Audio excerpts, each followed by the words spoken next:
The beat goes on for the Indiana Pacers. They had the best record in the regular season. They've won 5 straight in the playoffs. This is basketball country. They love their team at Conseco Fieldhouse. Tonight they'll see if their Pacers can go 2-up on Miami in the Eastern Conference semifinals, led by Jermaine O'Neal, the Defensive Player of the Year, and Ron Artest, and surprisingly, Jamal Tinsley, who had a huge Game 1. In Game 1, the Indiana Pacers, fresh off a 10-day break, won their 5th straight playoff game, all by double digits, as they wore down an already tired Miami team. I'm not looking for excuses. I mean, they just outplayed us. For the Pacers, Ron Artest got it done offensively, scoring 25, while teammate Jamal Tinsley was 5 of 6 from long range. The thing about playing Miami is that they're going to keep coming at you, unrelenting. You know, they're going to fight you. Tonight, Miami will turn to rookie phenom Dwayne Wade and Lamar Odom and try to steal a win and even the series. Pack it up, pack it in, let me begin. I came to win, battle me, that's the sin.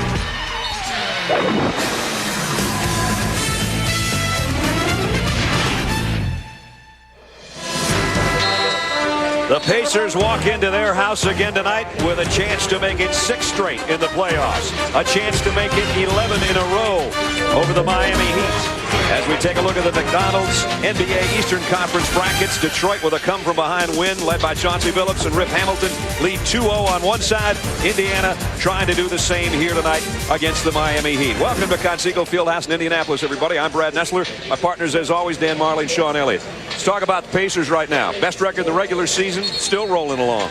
These guys are absolutely rolling. They had 11 days off between round 1 and round 2. These guys could have gone on a cruise, come back home, and still gotten in shape for the Miami Heat. They're playing fantastic basketball inside. Jermaine O'Neal did not have a great game in Game 1, but the Defensive Player of the Year, and Ron Artest, who plays on both ends of the floor, came through with 25 huge points. This guy is a monster for any team in this league. He'll probably be on Dwayne Wade, the rookie sensation for Miami, and he's not the only guy that's got to play well if the Heat are going to steal one here. No, Wade has played great. He had 22 points the first game. Brad Butler stepped it up. The guy they need to step up is Eddie Jones.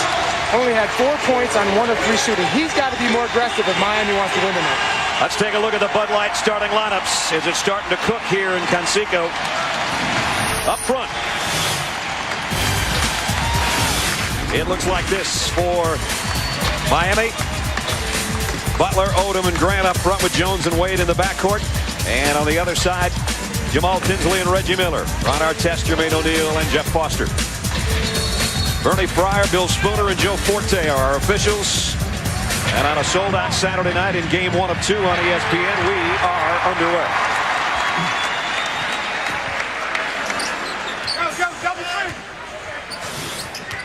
Reggie Miller gets the first touch, and Artest still playing with that left thumb bandaged, although he warms up without it. The injury he suffered that he only missed 5 games because of it. Jermaine O'Neal inside. Wow, what a beautiful move to start off the ball game by Jermaine O'Neal. Just too much size for that Miami Heat front line. You talk about Brian Grant, Caron Butler, and Lamar Odom, biggest guy, 6'9". Oh, Wade just blows by everybody. And how about that move by the rookie? He has played great all year long and has picked it up in the playoffs. You see his quickness there and his strength exploding to the basket. I'm just privileged to have a seat to watch a young man play. And we've been watching that not quite so young man do that for years. Yeah, that was the young to the old. A guy who's never stopped making shots is Reggie Miller, and this is his time of year. He's the absolute master, the best I've ever seen at moving without the basketball. He knocks down his first shot. Now it's Brian Grant outside. Throws up a brick, but Odom keeps it alive. And has it stolen away by Tinsley. Well, good job by Odom with crashing the offensive boards. That's going to be a big key tonight for Miami, to stay on the offensive rebounds, to get extra shots. O'Neal, long stepped in the paint, didn't get the shot over Grant. You know, Jermaine O'Neal missed that shot, but what I like is Ron Artest had a wide open look. Instead, he holds it up to get that ball inside to get O'Neal established. Wade, a crossover dribble, leaves it for his teammate Odom. Tie game. Wade has too much quickness. You know, Wade reminds me of a little bit of Jason Kidd. I mean, he's just that strong. He's that quick. He makes his teammates better. He can dish the ball. He's got a better outside shot, and he's working on it. The potential of this kid is very scary because he's so good now, and he can improve so much also. Remember, he wasn't a point guard at Marquette. Said he wasn't a point guard in high school. Now he's a point guard in his rookie year in the NBA playoffs in round 2. Grant tipped it over. Eddie Jones comes up with the ball and crosses over Reggie Miller. He'll kick it outside. Wade again, that quick first step. And now Wade back out on top. They work it around with 8 on the shot clock. And Jones had it stripped away. Let's check in with the 4th member of our team, Doris Burke. Brad, with Eddie Jones struggling mightily in game 1, his replacement for large stretches of the second half was Rafer Alston, who had 17 points, no turnovers in 35 minutes. Stan Van Gundy said quite simply, we played our best basketball when he was on the floor. Obviously, guys, the advantage with Alston is he gets the tempo where the Heat like to play it at. No doubt. You think about this team and you think youth, but there are guys out there that have been around 9 or 10 years, like Brian Grant. Eddie Jones. But for the most part, the nucleus of the future are the young guys. And Reggie Miller knocks down a shot and knocks down his defender and has a chance to add one. Yeah, it's been Miller time for a long time here. I don't know if he needs to powder up. He's hit the 2 he's taken so far. Watch this one. He can definitely teach you a few things. If you watch Reggie Miller play the game of basketball, sees that contact, or feels that contact rather, and goes right up with the ball. Reggie has not missed a free throw in postseason. Still hasn't. 14 straight. 5 for Reggie early. And a 3-point Pacer advantage. You know, a lot of guys, when they feel that contact, they hear the whistle, they don't have the wherewithal to get that ball up. Reggie Miller's showing you all of his experience. Butler outside. Odom one-handedly keeps it alive with 4 Pacers around it. You might not have seen that with Lamar Odom when he was with the Clippers. I mean, just supreme effort. Wade outside. Brian Grant with the offensive rebound. So the Heat on the offensive glass keeps trying till they get it right. And that's what Miami has to do. They do not shoot the ball extremely well, but if they stay on the offensive rebounds and get extra shot attempts, that's going to help them tonight. So good job by the big guys crashing the boards. They've been a horrendous 3-point shooting team so far in the playoffs, about 25-26%. O'Neal from the elbow. Got it. He's pretty good, isn't he? I think he'll make a name for himself. Yeah, I think. Especially, you know, the guy can go down low and dominate you, then step outside and knock down that 15-footer. There's the guy that Dan was talking about before the game, has got to come to life. Eddie Jones, his first field goal since early in the second quarter of game 1. And now Miami with a chance to lead if they score this trip. They've missed 4 field goals, but they have 3 offensive rebounds. This time, nobody there for the board. And that's surprising because this Indiana Pacers team is as physical as any team in this league. They like to bang and get after you and beat you up. And Brian Grant called for the foul. That's his first. Rick Carlisle, not the most important thing on his plate yesterday wasn't practice, even after the first win of the postseason against this team. Rick and Donna became parents for the first time yesterday, so he's a little bit busy. Just a little busy. And life will never be the same. And open. Abby Claire is the newest addition to the Carlisle clan. That's great. Congratulations to him and his Yes, wife. congratulations, but he's done. He has a baby girl, and you know what that's like. Oh, boy. He'll talk about what that's like, or what we told him we thought it would be like. We'll hear that a little bit later on. Odom underneath. Great ball movement by Miami there. When we talked to Coach Stan Van Gundy earlier, he said in the first game they took too many quick shots. They didn't move the ball. Early in this first quarter, you see Miami maybe pass up some shots, but they're moving the ball, moving bodies well, and they got an easy layup. And they have their first lead. Artest, so strong, but he misses. O'Neal keeps it alive, and he's fouled. Is it Odom or Grant? They were both there. Lamar Odom picks up the foul, but on the offensive end, he's also picking up some slack. Oh, he's a talented ball player. 6'9". Whenever he gets that ball near the bucket, it's pretty much money time. But besides that, he's got an overall game. This guy had a monster triple-double this year. He can pass the ball, rebound the ball effectively, and can definitely score it. O'Neal misses the free throw. Lamar is in his 5th year out of Rhode Island. It is Sean talked about 4 years that you kind of didn't hear much about him because of where he played before coming here and signing as a free agent with Miami. When you see guys and you see their Clipper careers, just put an asterisk next to it. And look at Andre Miller, the year he had in Denver after that 1 year in LA. Yep. Look at the way Lamar Odom is playing now that he's with the Miami Heat. He's got a winning attitude. His effort is much better. The guy's a superb team player, and now he's poised to be a star in this league, a real star. And the numbers growing every year. There was a lane violation, so O'Neal gets another try and knocks that one down. 5 for Jermaine. And I think the big thing for Lamar was going to the Miami Heat. I mean, he came in thinking Coach Riley was going to be the coach there. He steps down, and there's not a better guy to learn from him but Stan Van Gundy, who's done a fantastic job with his team after being under Riley for so long. Here is Odom on the drive, pinned against the glass by O'Neal. And now Artest coming the other way and jammed it. Ouch. That was nasty. And he said, "Hollow." Up until that point, O'Neal and Miller had all the Pacer points. Artest, with some authority, puts his name in the book. Wade slipped as he let fly with a long jumper, and now the man in front, Artest again against Wade, and he's fouled. And look at that strength by Ron Artest. Dwayne Wade trying to wrap him up or push him out of bounds, and he still managed to get that shot up. Dan Van Gundy says, let's talk about it right now. After Miami got its first lead, Indiana comes back to score 3 points, and one of them was a man point. And it's coming up right here. Gotta love it. Fans love it. 6:26 remaining first quarter. Pacers in front by 2. Pacers lead by 2 with 6:26 remaining in the first quarter. Reggie Miller and Jermaine O'Neal with 5 each to lead the way for the Pacers. Lamar Odom has 4 for Miami. Oh, you watch Brian Grant here.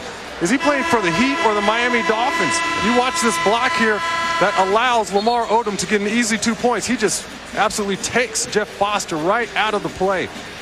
That's physical basketball. Maybe he was moving his feet a little bit on that screen, but nonetheless, there you see Jermaine O'Neal. This is the difference between merely decent defensive teams and great defensive teams. He's coming in to help out Jeff Foster, who gets beat by Lamar Odom, and that's your safety. That leads to the fast break and an easy 2 points the other way. Jermaine O'Neal holding down the paint for the Indiana Pacers. And we all know that Ron Artest was named the Defensive Player of the Year, but I tell you what, Jermaine O'Neal being behind him helps. Yes. Because when I played with Alonzo Mourning, it just allowed me to get up on my guy, knowing that if the guy happened to get around me, I had that human eraser behind me. And that's what Jermaine O'Neal, he's waiting at the basket, knowing if Artest gets beat, he's going to block the shot. I had 2 guys. I had Dave and Tim. So you're saying you're twice as good as I am? Or twice as bad, either way you want to look at it. Well, that's what people that are playing the Pistons right now are finding out. There's not just one Wallace. There's 2 back there to help you. Well, Brad, it just allows you to get up on your guy, knowing if you do make a mistake when you're pressuring him, that you got that guy behind you who's going to block the shot or change the shot. Right. Artest with 4. Indiana was plus 14 in free throw attempts in game 1, and they're already plus 5 tonight. And they lead by 4. That's their biggest advantage here early. Yeah, that was one of the keys early. We talked to Coach Van Gundy, said we can't allow them to get to those line as much as they did in the first game. Butler rims one out. That was a nice move to get open, though. Get a shot at it. Pacers push it up and then getting their half-court set. They won game 1 without any fast break points. Isn't that kind of rare? I think you're just going to get a couple by accident. You know what I don't like right now in Indiana's offense? I know they're rolling a little bit, but every time Ron Artest catches the ball, he's holding it. He's holding it too long. We talked about that last night when we talked about great players. They got to make a decision right away. Here's Jones. He makes a decision for a 3, but missed it. And Odom, oh, look out, almost turned his ankle coming down. And the foul's going to be, I believe, on Jermaine O'Neal. Larry Bird's Celtics or Bill Russell's? Which team was the best?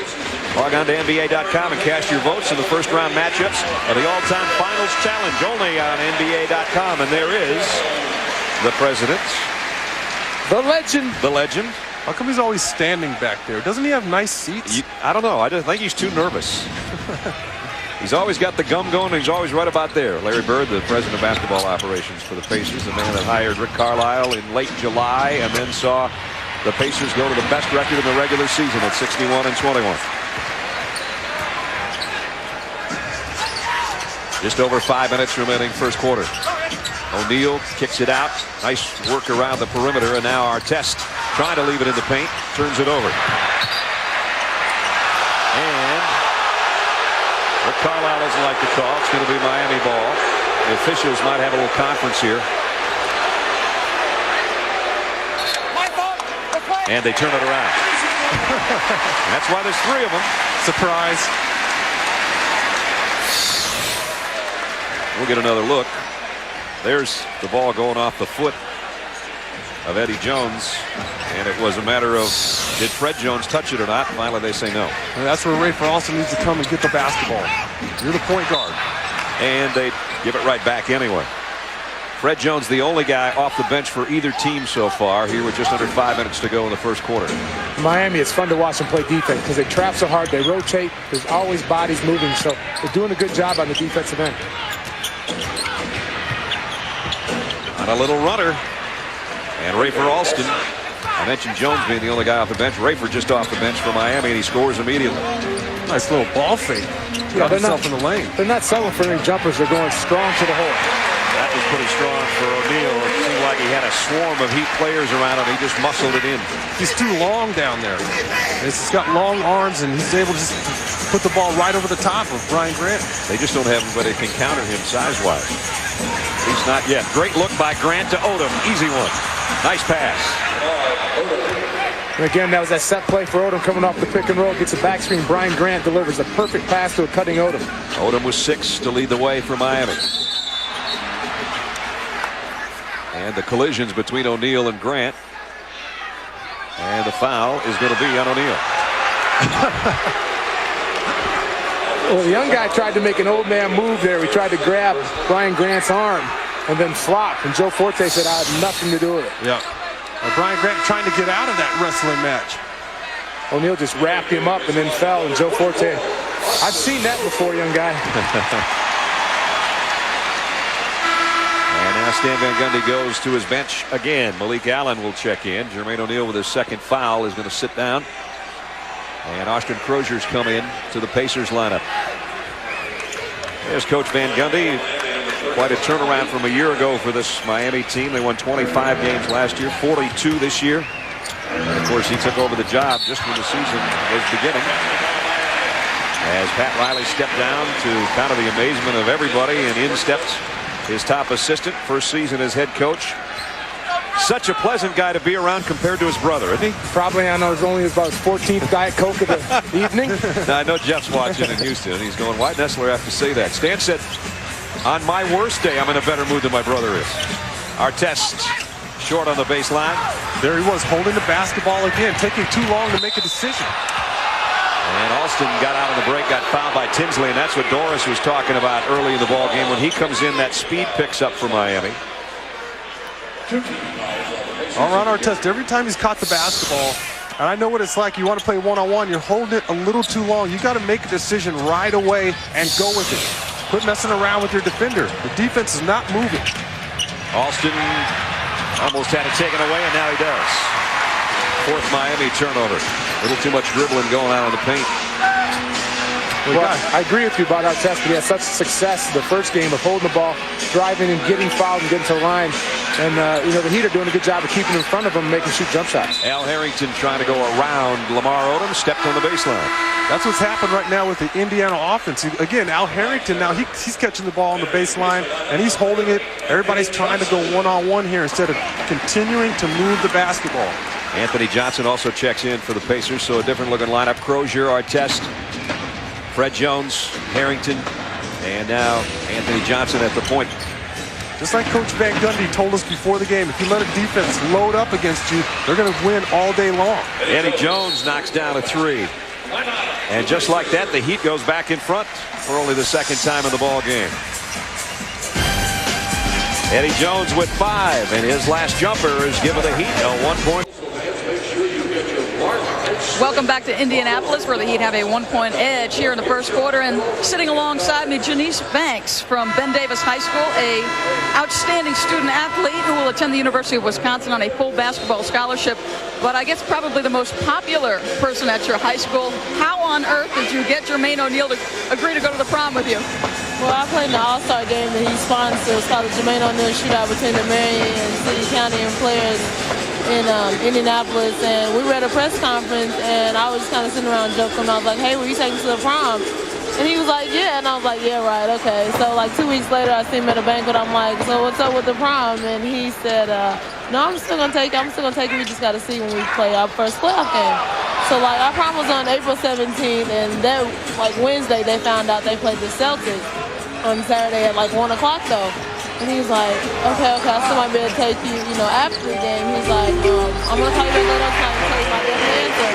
So like Wednesday night at like 8 o'clock, I'm going to work out for basketball, and he calls me. He's like, okay, I'm gonna take you, and I'm like, okay. And I believed him. I didn't think he would stand me up. So I didn't talk to him from Wednesday to Saturday, and he said he's gonna come meet me at 9 o'clock, and like 9 o'clock, he was there like right on time. Brad, he made her make sure she kept up her academics and her performance on the court as well. The cool thing about Jermaine, you know who's going to pay for the limo. You don't have to have everybody chip in. He can pretty much handle it, I think. That was a good story, but Jermaine had to ask his fiancée. That's what took so long. Yeah, that's true. Let's check back in with Doris and Janice. Janice, you've got to tell us, what kind of date was Jermaine? Oh, he was very respectful, gentleman. He talked to me. He wasn't just all about himself. He was talking to me, asking me questions about my life. He was a very wonderful day, and I'll remember for a lifetime. Dan, he had to, of course, get the permission of his fiancée before he could agree to go to that prom. I hope so. I knew who did the talking while they were on the prom date. Jermaine's not that talkative. Jermaine, the youngest player to play in the NBA now. It's almost unbelievable. He's in his 8th year out of Eau Claire, South Carolina High School. And the guy at the free throw line right now came out of St. Patrick High School in New Jersey. Another guy straight to the pros as Harrington missed the second of 2. And I was really impressed with him this morning when you talked to him. Just seemed like a great guy. Yeah. Great head on his shoulders. Obviously very talented, but just seemed like a great, nice guy. Yeah, and he waited around for us because, as always, Sean was late. And a superstar actually could have left the locker room before we got there. Odom knocks it down, and we are tied at 19. I was late. You're always late. It's hard to break them star habits, Sean. Yeah, I know. We've tried to break him down, but just won't give in. Odom is 4 out of 5 for his 8 points to lead the way for Miami. Johnson gave up an open look. Took it over Alston and got the roll somehow. Well, Miami can't do any better than that defensively. They stayed in front of people, made him take a tough shot with Hannah's face, just happened to go in, but a good job by Miami. Alston now at the point. Eddie Jones trying to run around some baseline screens. Freddie Jones won't. Oh, finally got open and they didn't get him the ball. Butler's having a hard time tonight. He's missed a couple chippies. That time he found himself wide open once he was able to corral that loose ball. Just rushed the shot. Pacers are shooting 57% here in the first quarter. That now has a half-minute remaining. Double team on Johnson. Artest out to Crozier. He can hit that from there. Not this time, though. And Miami with the ball and a chance to tie it here. Austin, a quick shot and missed it. And that's the quick shot that Coach Van Gundy doesn't like, especially from Austin, who's played absolutely fantastic, but he'd rather come down, set up his offense, and get the ball into Odom, or let Eddie Jones come off the screen. Final 5 seconds. Ball stolen away, and now it's a foot race for Jones to tie it. Nope, he didn't get it off in time. He's got to let that ball fly. Got to check the shot clock. He didn't have nearly enough time to go from one end of the court to the other. Only had 2.9 seconds, and he had the basketball. When the loose ball occurred, it was about 4.6 off our tests. And he took it the length, but he waited just a split second too long. Let's watch it again from behind. Watch the light around the backboard. Still in his hand, and it's too late. Wow. That could have been the one that would tie it at the end of one, but they wave it off. The officials make a good call. And at the end of the first quarter, it's the Pacers in front of the Heat, 21-19. The officials are taking a look, but I think they're going to find out that what they called the first time was the right call. Those guys are never wrong, Brad. Never wrong. First quarter, Pacers at home trying to win their 6th straight playoff game. They lead by a deuce.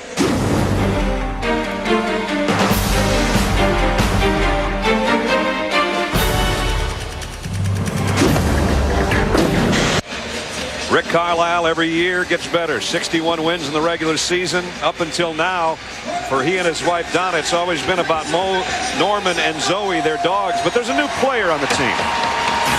You always hear about, how great your first child, being born is, and it's everything you hear and more. And we're very lucky, fortunate. Everybody's doing great. So it was a happy day yesterday.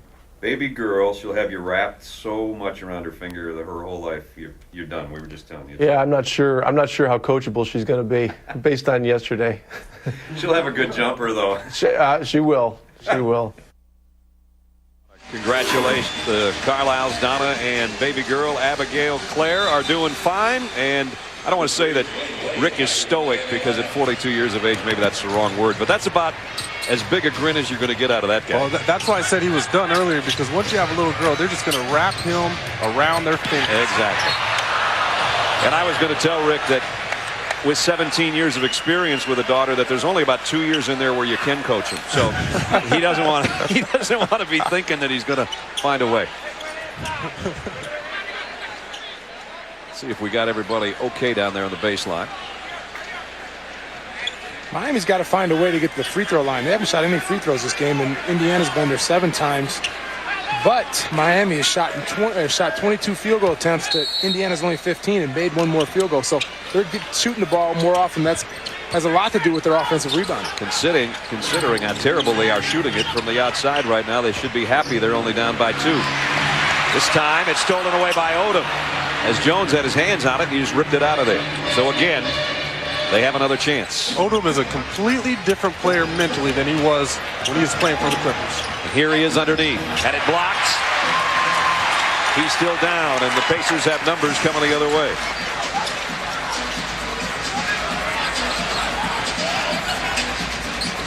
Artest through the lane, the kick out to Crozier for 3. Kept alive by Harrington. See, Artest made that decision right away, and that allowed Austin Crozier a wide open look. Didn't hold on to the basketball that time. Crozier's had 2 wide open threes. He's missed them both. Might get another chance. Nope, he's going to move this one. And almost turned it over. 5 on the shot clock. Jones will take a deep 3. Got it.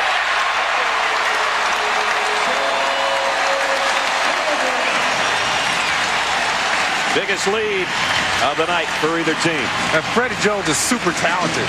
6'5", can jump out of the gym. Won the slam dunk contest, if I believe.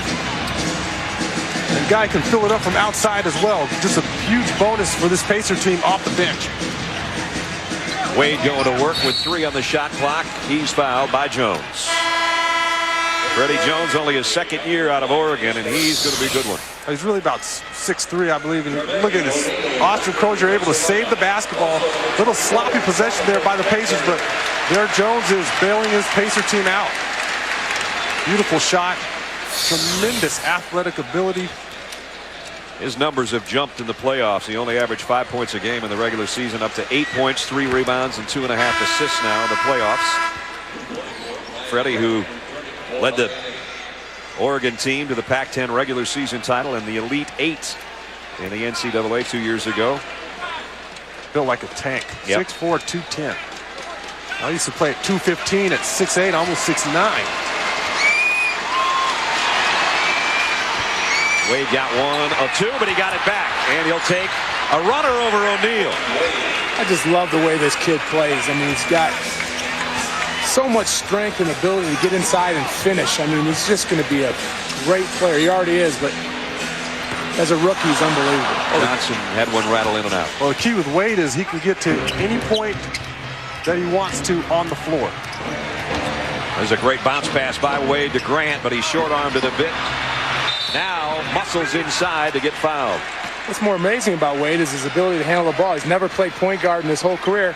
You see him out here at the highest level, handling a lot, getting by people and making plays. You see here just getting up and exploding, using that great athletic ability and jumping ability to get over the outstretched hands and lay it in. Ryan Grant at the free throw line. He's a definite superstar in the making, that's for sure. Well, any other year that doesn't have Carmelo Anthony and LeBron James, this kid's the rookie of the year. Yeah, because all these right here are 1-1-1 instead of 3rd, 2nd, and 2nd. And we all know who the best rookie is, don't we, Sean? You got to get that everything. You know what Stan Van Gundy said today, though? He said, you can talk all you want about those two. Look who's still playing. Yeah, yes, he did. 24-23, Pacers by 1, and O'Neal's fouled by Grant from behind. And not only still playing, but elevated his game. Yeah. I mean, he's carried this team a lot in these playoffs, hit some big shots in crucial situations. He's had 3 games of 20 or more in the playoffs already. Remember, they had to go 7 games to beat New Orleans in round 1, so they didn't want to use any excuses. They said it wasn't necessarily a fact that they were tired. They just didn't play well in game 1 against Indiana the other night here. Well, in game 1 of the first round, Dwayne Wade made the game-winning shot over Baron Davis in the lane. I mean, how many rookies have those kind of guts, that kind of nerve in their first playoff game to perform the way that he has? Unbelievable. O'Neal struggling from the free throw line, but he knocks that one down. It's his first point of the quarter, 8 for the game. Indiana by 2.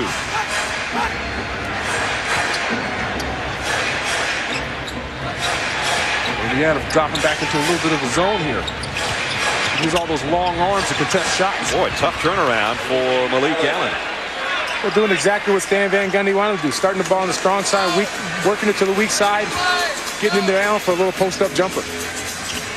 So we're tied again at 25. Just over 9 minutes remaining in the half. Brad Nessler, Dan Marley, Sean Elliott, Doris Burke from Conseco Fieldhouse in Indianapolis. O'Neal around on Grant. Grant's lucky. He's already got 2 fouls. This time it's over the top of him, and nothing but black jerseys there. The rebound comes off to Miami. How about Brian Grant? I mean, the guy's undersized. He's a warrior down there. He's not feeling great. Got a bad back. He's out there just battling, playing good defense. He's done it his whole career. Caron Butler's having a 0 for night. 0 for 5 so far. That last one could have given them the lead. O'Neal leaves it underneath for Harrington. Nice pass. There you see the big fella putting the ball on the floor, drawing the help, and giving his teammate a wide-open layup. It's just amazing, these Indiana big men. Jermaine O'Neal, if he's not posting you up, he's beating you on the perimeter, then he's getting himself in the lane, dropping bounce passes to Al Harrington. Big men aren't supposed to do that. Here's Wade, kick out. Allen's going to take a deep one this time, and he's got the feeling going on. Malik off the bench, 2 quick baskets. And they're getting shots off of penetration, which is a good way to get outside jumpers. Miami has missed 17 shots, but they have 7 offensive rebounds. They didn't need an offensive board that time as Allen knocks down his 2nd straight jumper. They're tied at 27. Here's Bender outside. Donovan Bender. Had some problems this year with his right shoulder, but nothing wrong with that shot from the outside. Another youngin. Another guy that came out of high school. In Picayune, Mississippi. Wade got double teamed, and Bender came up, or rather, Harrington came up with a steal. Collision in the paint after the pass, and a foul. Dwayne Wade had the presence of mind. He knows that the big people, they have poor breaks. He just jumped in front of Al Harrington. 7:27 remaining in the half. 29-27, Indiana. Center for a test drive. BMW, the ultimate driving machine. And GE, imagination at work. This update brought to you by Taco Bell. Kevin Frazier in Times Square studio. We take a look at the brackets in the Western Conference. Don't forget, game 2 of our doubleheader. The Timberwolves and Kings, can the #1 seed climb back into this series and get a much-needed win at home? And then on Sunday, the daddy of them all, Lakers with their backs against the wall. They take on the Spurs on ABC at 3 Eastern. Brad? All right, Kev, here it's Indiana by 2 with 7:27 left. They're trying to go 2 up on the Miami Heat in the Eastern Conference semifinals. When you've been around 17 years, you know, during timeouts, you even have to work it a little bit because those bones and those muscles are not as young as they used to be. Reggie getting stretched out. He's also got an ice bag on his left calf. He came out early, knocked down 5 quick points. Hasn't been back in there since, although his team does maintain a 2-point lead, 29-27. And Indiana's bench is coming in and did a good job. They've got 12 points of the 29. Miami's bench is not as deep as the Pacers, but then there aren't a lot of teams that have probably what the Pacers have off the bench. No, they easily have one of the better benches in the league. I think we can safely say the Butler didn't do it tonight so far. Caron is 0 for 6. They're going to need him, and he just can't find it so far. He just forced a couple shots, about it. O'Neal wants it back. Remember, Grant's got 2 fouls. Jermaine, tough baseline jumper. Kept alive by Harrington, and he's fouled by Allen. Count it.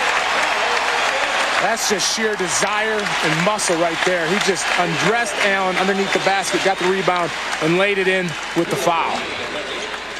Big Al having his best season ever. You get a look at the positioning he got for that rebound and then just muscled it over Allen. Chance for a three-point play. Well, Allen made the mistake of not putting a body on him sooner. Al Harrington just too strong, too explosive down low. Harrington in his 6th year. Seems like yesterday he was playing high school ball, but the years add up quickly. There's his numbers so far tonight. He can give his team its biggest lead or match the biggest lead, but free throw line has been a struggle for him in the playoffs, and he missed that opportunity as well. 31-27 Pacers as we approach 6.5 minutes in the half. Odom gets it out to Grant. He'll take the long jumper, and Odom with another offensive rebound. His 5th offensive board. Wade jump stop and a hammer. Yeah, that's what I'm talking about, Brad. A little pump fake. His quickness, explosive, get to the basket and finishes with a flush. He is really fun to watch. That gets you excited.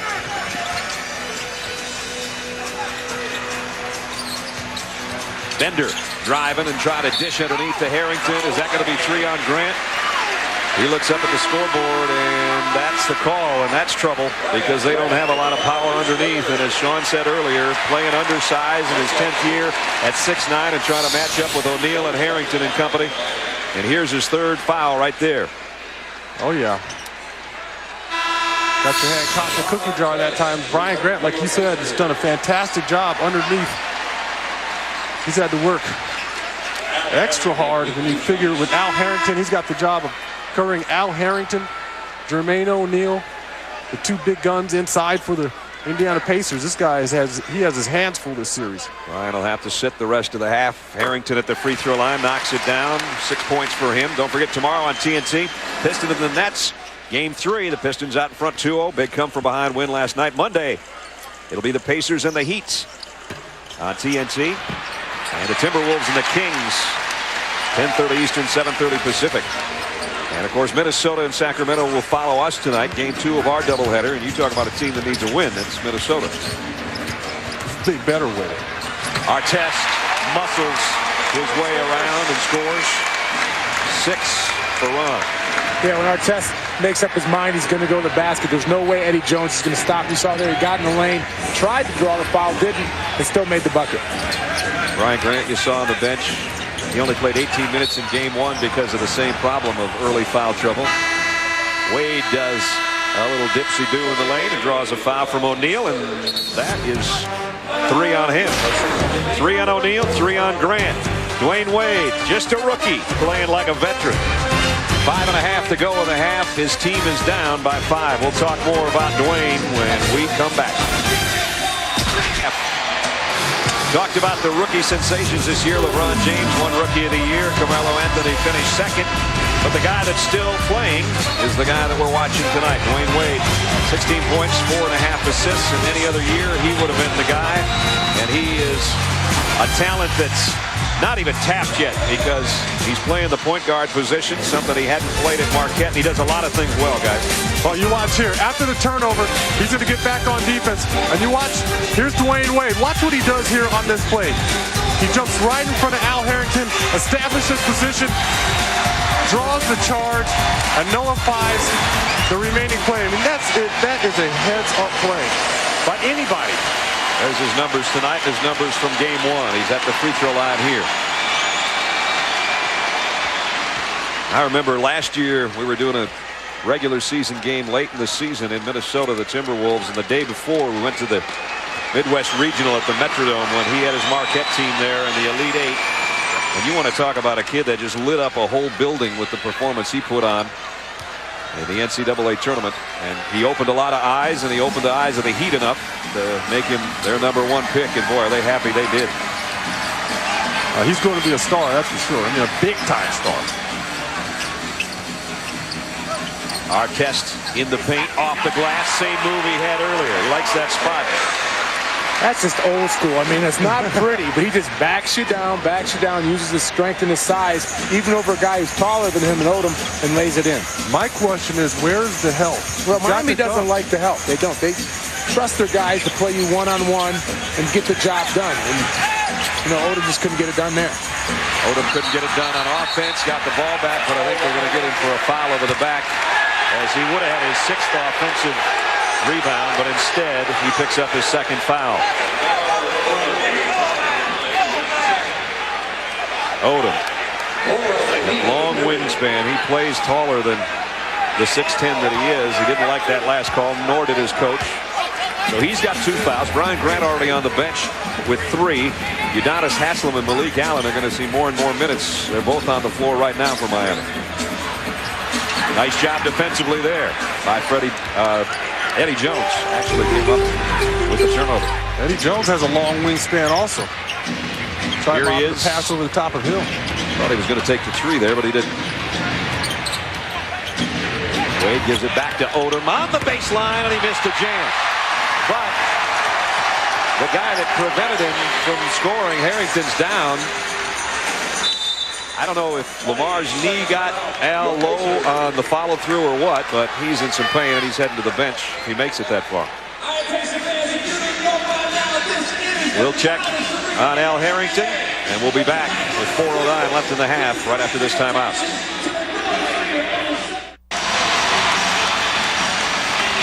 Al Harrington stays out there. I guess he's all right, still holding his midsection after preventing Lamar Odom the last slam dunk we thought was coming. Oh, you watch Lamar Odom's right elbow right there, right near solar plexus.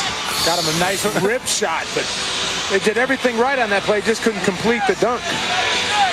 So Reggie Miller back in the lineup, will inbound right in front of us.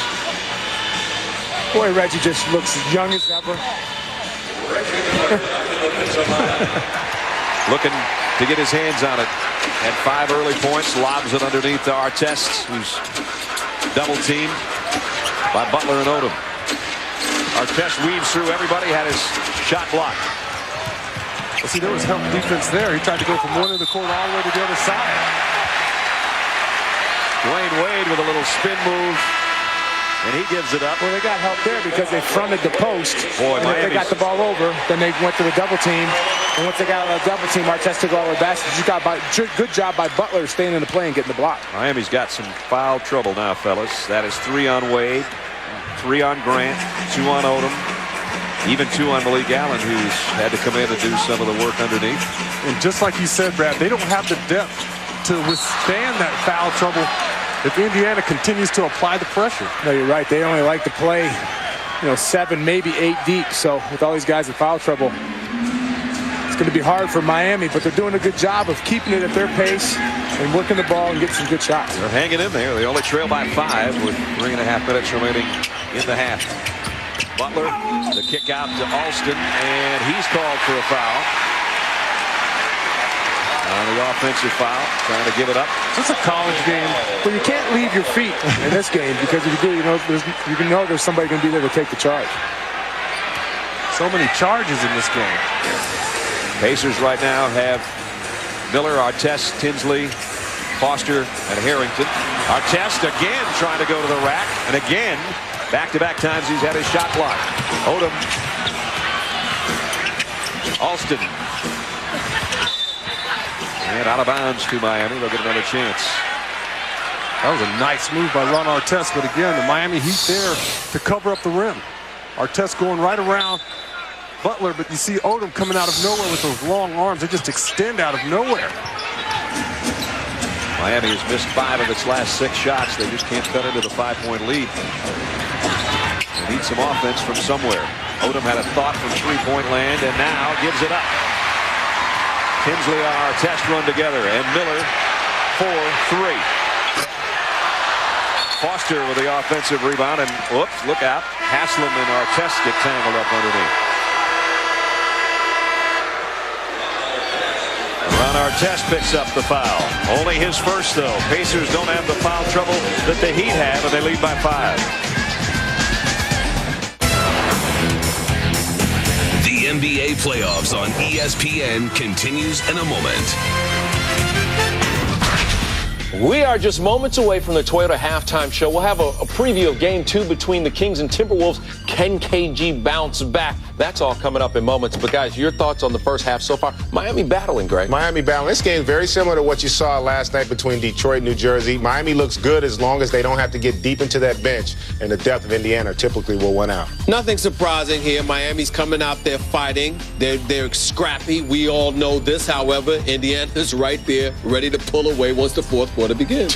All right, we'll see you in a few moments. Thanks, Nostradamus. Back to Brad. All right, fellas, we'll see you in about 2 minutes, 43 seconds. We've been stuck on 36-31 for the last 2.5 minutes. Nobody has scored.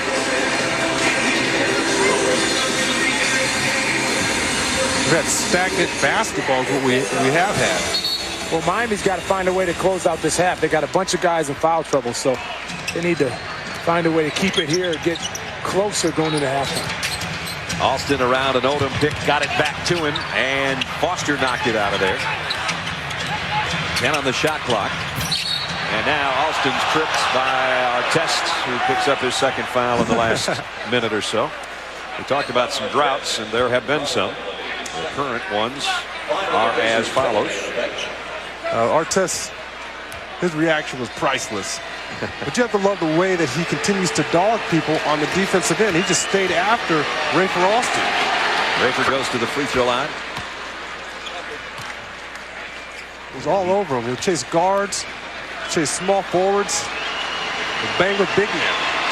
Alston shooting 86% from the stripe in the playoffs, can cut it further, and he rims one out.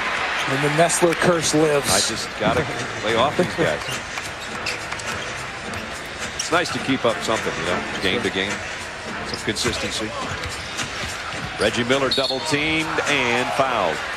And there's a guy that doesn't miss free throws. It's going to be fouled by Eddie Jones. It'll be his first.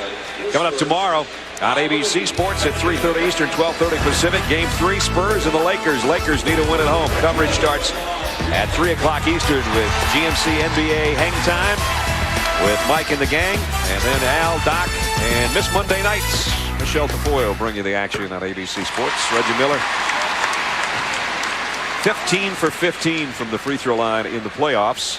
Kind of had an off year from the line, 89%. Yeah, not a good foul by Haslam there. Reggie Miller 30 feet out from the basket on a double team. The one guy, like you said, you don't want to put on the line is Reggie Miller.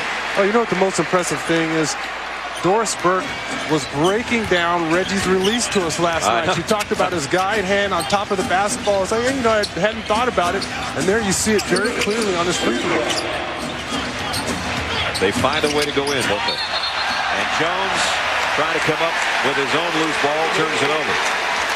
That's the 9th Miami turnover. And they can ill afford to have that many with that guy on the bench in foul trouble. And now the lead is as big as it's been. Either way, up by 6.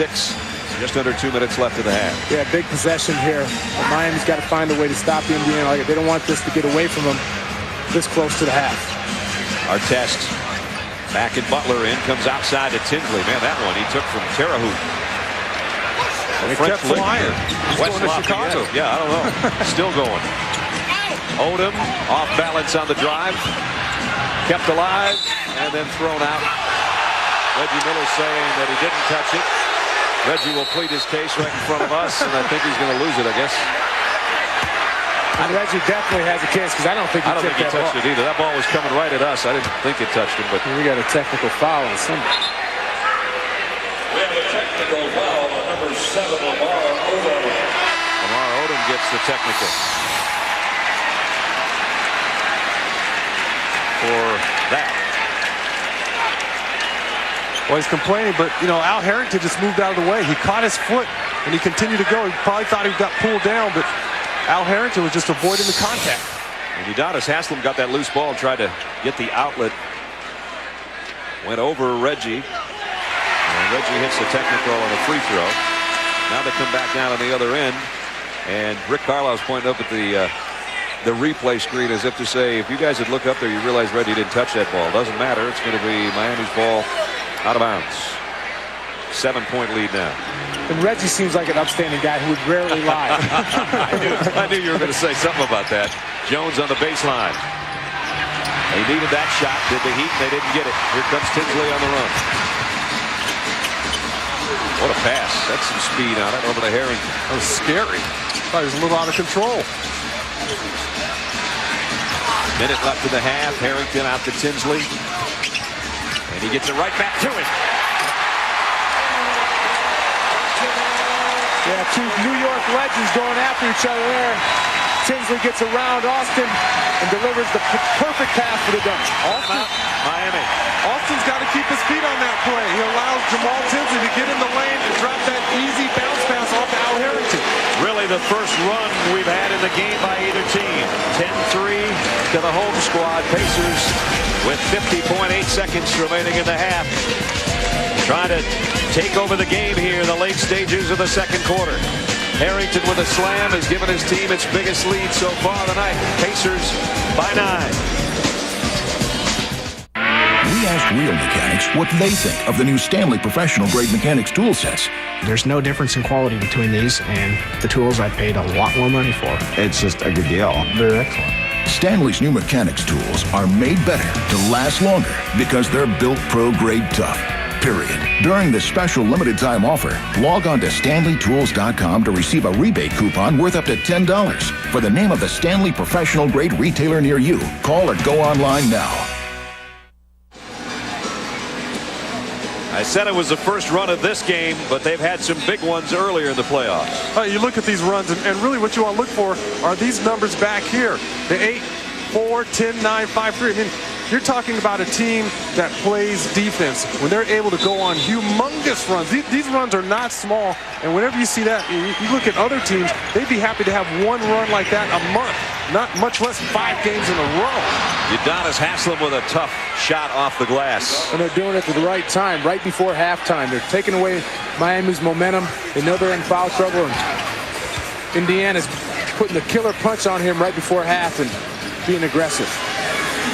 Reggie Miller might have gotten fouled on the follow-through, no call, but they'll get another chance. And there's about a 5-second difference in the shot clock and the game clock. No fouls to give either way here. Artest weaves around some traffic through it. Eddie Jones could have intercepted it, but he couldn't hold on to it. Whenever Artest catches that ball and makes a move right away, he puts so much pressure on the defense. Again, he was able to go along the baseline and get himself almost to the bucket. Reggie Miller will inbound. Artest, Foster, Harrington, and Tinsley on the court with him here in the final 18 seconds of the half. 10 on the shot clock. Tinsley again rifles one to Harrington. Baseline jumper and a collision over on the weak side. It's going to be a foul on Foster. Eddie Jones trying to box out the bigger Foster. Foster kind of threw him off and got caught by the referee, Bernie Fryer. And Eddie's going to go to the free throw line. And Eddie, great free throw shooting during the regular seasons, dipped off a little bit in the playoffs, down to 75%, but 84% free throw shooter on the regular year when he led this club in scoring at 17.3. This is the guy that you said was going to have a good night if Miami was going to have a chance to steal one. And he had 5 points in the first quarter, but that's his first point of the second. Got them both. Cuts the lead down to 5. Let's see what the Pacers do in the final 10 seconds of the half. Tinsley threw a double team, tried to get it inside, and it was deflected up and out of bounds with 1.6 left. That was a great look. I love the way he split that double team, that little trap. Snuck right through it, had a man wide open. Just too many arms to get that ball through. Reggie Miller came over and called the play. Artest will be the guy to inbound. Miller's the guy that's trying to get free with 1.6. Lofts one, and it goes! That's why he called his own number.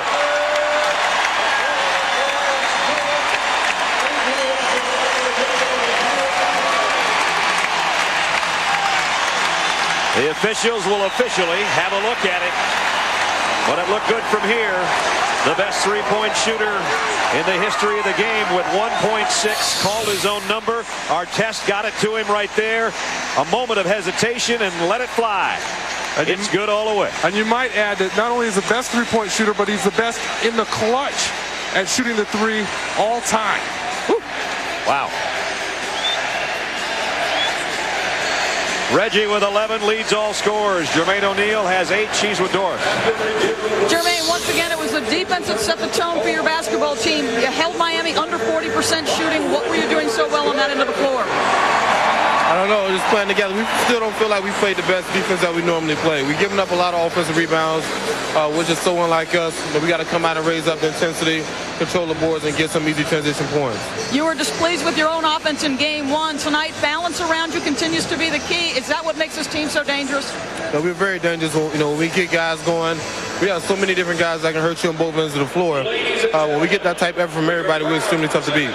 This is a persistent Miami team. What's your major concern in the second half? Yeah, they're going to come out with a lot of energy. We just got to come out. We got to be able to match the energy, but still be a lot more physical than those guys and to play together on offense. If we do that, we'll win the game. Thanks, Jermaine. Brad? All right, Doris, thanks. Jermaine O'Neal with 8 points, but it was the old man, Reggie Miller, leading the way with 11. Don't forget Toyota halftime show. Kevin and the guys coming up. They'll have a Kings-Wolves preview, a breakdown of the Spurs and the Lakers with the Spurs in front of the Lakers by 2. Kevin, Greg, and Stephen A. are next at halftime in Conseco. 44-36 Pacers.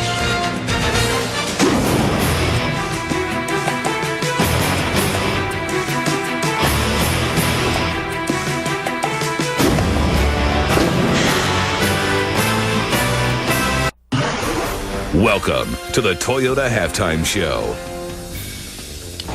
Reggie Miller's 3 at the end of the half, a dagger, Greg Anthony. It is demoralizing, and the fact that Miami has no fast break points in the first half.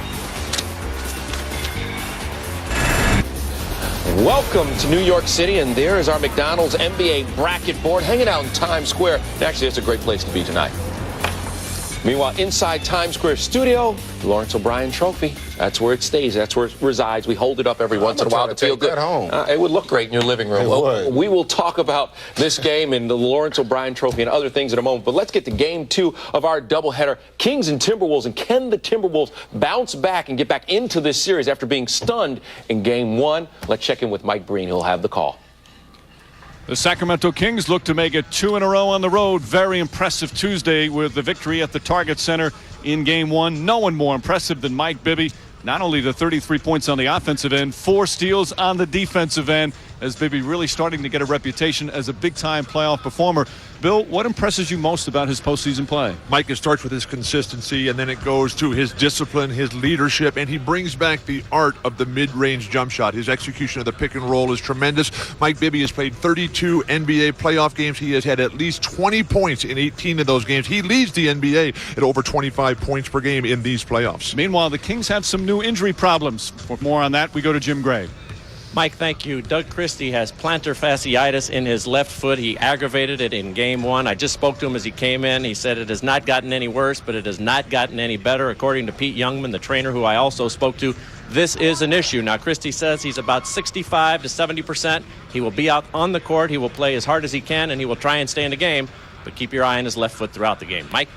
All right, Jim. Meanwhile, the Timberwolves haven't panicked, but certainly their 2 big guys, or 2 of their big guys, did not play well in game 1. Certainly shooting the ball, that Kevin Garnett and Latrell Sprewell. Major adjustments needed, Bill, or did they just need to make some shots? Mike, this is a must-win game for Minnesota. Kevin Garnett did not have a good game. The disruption of the MVP ceremonies took him out of his rhythm. He had 6 turnovers. Latrell Sprewell, he has to play better. And why not? He can't play any worse. He was 1 for 7 from behind the 3-point line. He's notoriously great in game 2s. He was awful in game 1. These guys have got to bring it tonight. And where most players don't like the big break between games, Kevin Garnett says he liked it. He was angered by his play in game 1. Gave him a few extra days to fester and provide motivation. Garnett and the Timberwolves will try and even it up tonight. Let's go back to Kevin. Mike, thanks a lot. Yeah, Kevin Garnett took the blame for the Game 1 loss. And, Greg, during the pregame show, you showed ways that Flip Saunders could get Kevin Garnett the ball in advantageous positions.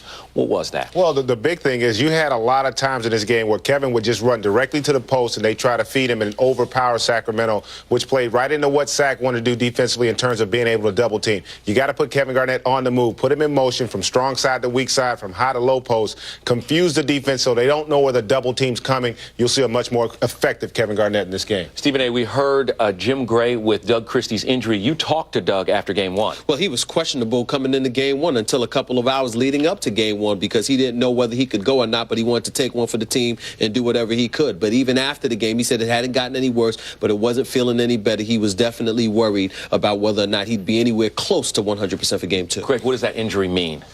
It means pain. It's a difficult injury to have to go out and play with because, again, you're talking about your feet. That's really the most important asset you have as an athlete, and particularly in basketball, because he needs that lateral movement. This is a defensive-minded player. They need his defense to be able to stop Latrell Sprewell from coming out with a big basketball game tonight. Funny you mentioned Latrell Sprewell. Just 5 points for Latrell in Game 1, but he's had bad Game 1 throughout the playoffs. It's the rest of the games that he's averaged 22 points, so expect a big game. Anything for else Spree. bad?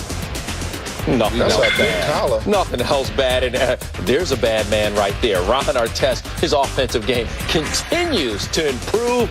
That's one of the reasons Indiana up 44-36. We'll be back. This halftime show is presented by the all-new Toyota Tundra Double Cab. Not just big, life-sized. Gifts to L.A. is Sunday on ABC. The party starts with GMC Hang Time. Lakers down 2-0. Have to do to get back in the series, Greg. You know, everybody's talking about Tony Parker and how effective he's been and everything else about the Lakers and the ineffectiveness of Gary Payton. But to me, it's about the bench. The fact that the Lakers have been doubled up 42-21 in this series, and they basically have lost both games by combined 20 points, tell you they're getting no productivity there. Only 2 guys in the entire series have scored off the Lakers bench, Slava Medvedenko and Derek Fisher. Actually, you were the one talking about all of those things, plus the other stuff that you mentioned, but I won't go there. The point is that Kobe has to open strong, and he has to close. He has to be selfish. He has to take the game over in the fourth quarter because he's the sole creator on the Los Angeles Lakers right now. Nobody else can get it done. I thought he shot too much. Yeah, I know that. I'm saying he needs to now. Isn't that what Sarge was saying? No. That he needs to pass? Absolutely. Be a distributor? Absolutely. Be a giver, not a taker. But in this series, no.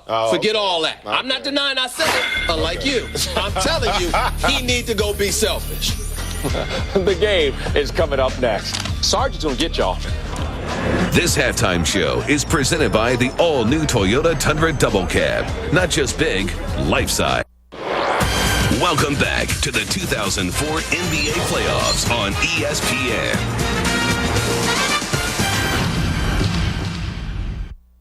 The Pacers have outscored the Heat all 6 quarters so far in this Eastern Conference semifinal series. They lead 44-36 as you take a look at the halftime statistics. Neither team shooting that well, but it's the Heat that's having trouble scoring right now. And when you add to it their problems with the foul situation, and it hasn't helped their cause at all. Reggie Miller, though, I love it when my partners are the young guys, but I still consider Reggie an old guy in this league. He's the leading scorer with 11 points. He can do it all still at soon-to-be age 39. He looks a lot better than we do, that's for sure. He's in much better shape. But look at him moving his feet. Reggie Miller there doing a fantastic job shutting off the baseline. And we talked about him moving without the basketball. No one better at the catch and shoot. Look at this shot, just impossible. Nothing but the bottom. And, you know, he walked over. Jamal Tinsley was going to inbound the ball. Reggie came over with 3 fingers up and said, Artest, take the ball and get it to me. And he knocked it in right at the horn. And he may look better than you, but he doesn't look better than me, Sean. Got to get that straight right now, huh? I can only go so far. Right? I forgot. My bad. Here we go, third quarter. The supermodel / broadcaster next to me. Oh, you don't have to call me that, John. Here's Odom, baseline. Got it. In game 1, it was Indiana that came out with an 11-0 run to kind of put that game out of reach. So far, the Heat knocking down the first jumper will prevent that. At least they hope so. They don't go on runs. They go on marathons. Yeah, they do. They just put you away. 30-5, 30-8, whatever. Here's O'Neal. He's also playing with 3 fouls. Kick out. Artest for 3. And Brian Grant with the 3 fouls. Obviously starting this third quarter gets his first rebound of the stanza. For Miami to win the game, they're going to have all cylinders firing. One guy that's not firing, you see Wade there lay it up, is Caron Butler, who had a terrible first half. He's actually played good for this Miami Heat team. So they got to find a way to get him on track, along with Wade and Odom and Eddie Jones. Great start for the Heat. They cut it to 4 immediately.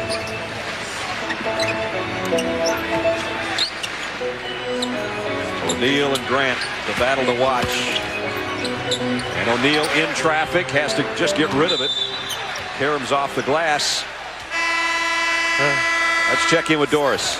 Well, Brad, Dan just touched on something the Miami Heat discussed in their locker room, the play of Caron Butler in particular. He said he's not making shots. He's 0 for 6. The problem is he's just trying to attack Artest individually. We need to set him in some pick and rolls and set him off some screens. On the other side of things, for the Indiana Pacers, they talked an awful lot about not giving up penetration, especially to the middle. They want to funnel to the sideline or baseline, use those lines as allies. Other than that, they were pretty pleased, guys.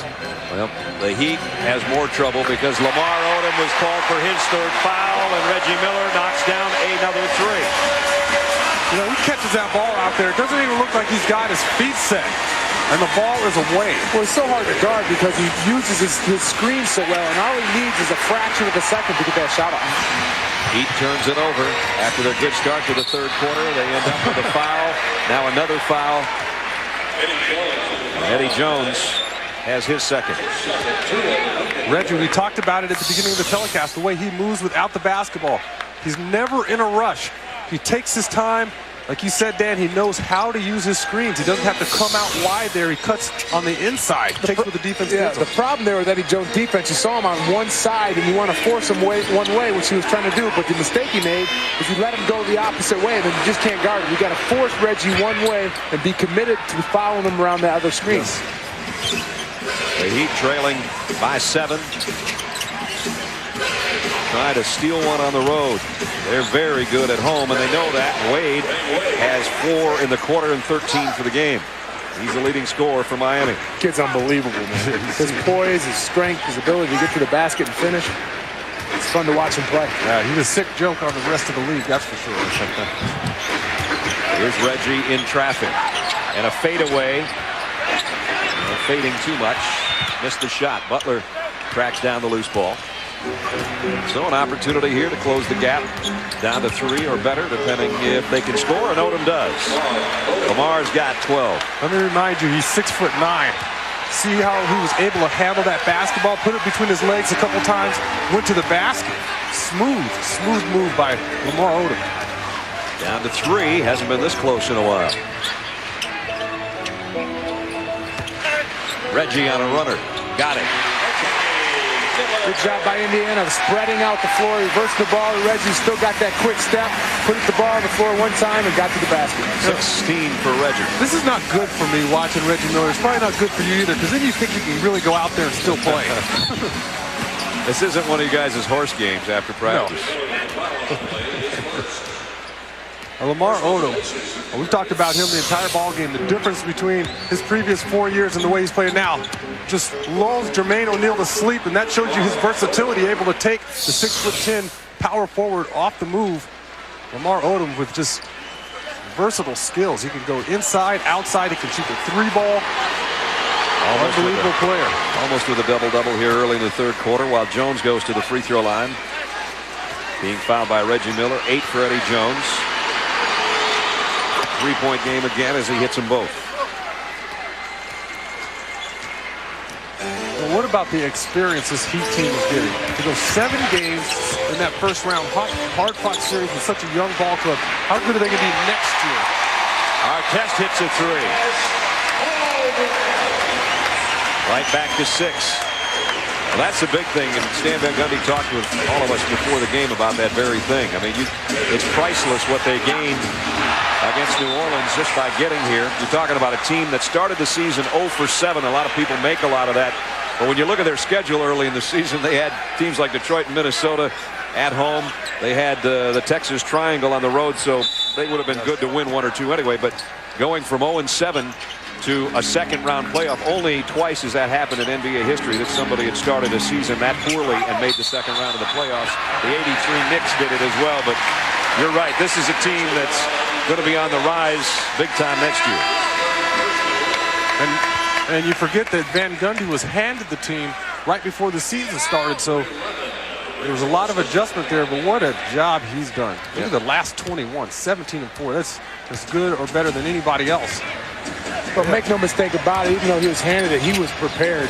I mean, that guy spends a lot of time when he was assistant, being the first one there, the last one to leave, knows his basketball, loves it, works hard, and does a great job.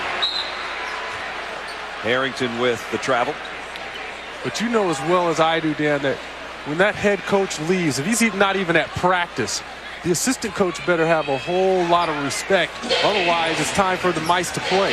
Okay. And Van Gundy came in, established respect, even though his team went 0-7, and turned that situation around. That's what I mean. It's hard not to respect a guy when he's in the gym all the time working harder than the players, much like Coach Riley did when he was a coach. He was always there and he put in the efforts. And Coach Van Gundy's the same way. You see them working, you see he cares, he's honest, he tells you what he's thinking. Reggie Miller's sinking 3 ball. Reggie! That matches the biggest lead of the night. Reggie saying, I can't hear you. Now he can.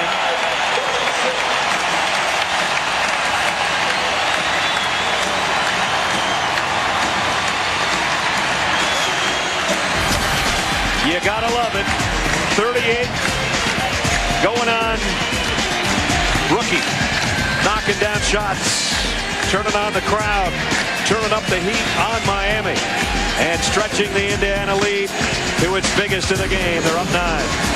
Playoffs brought to you by Coors Light. Unleash the Rocky Mountain cold taste of Coors Light. And Jeep. Trail rated capability.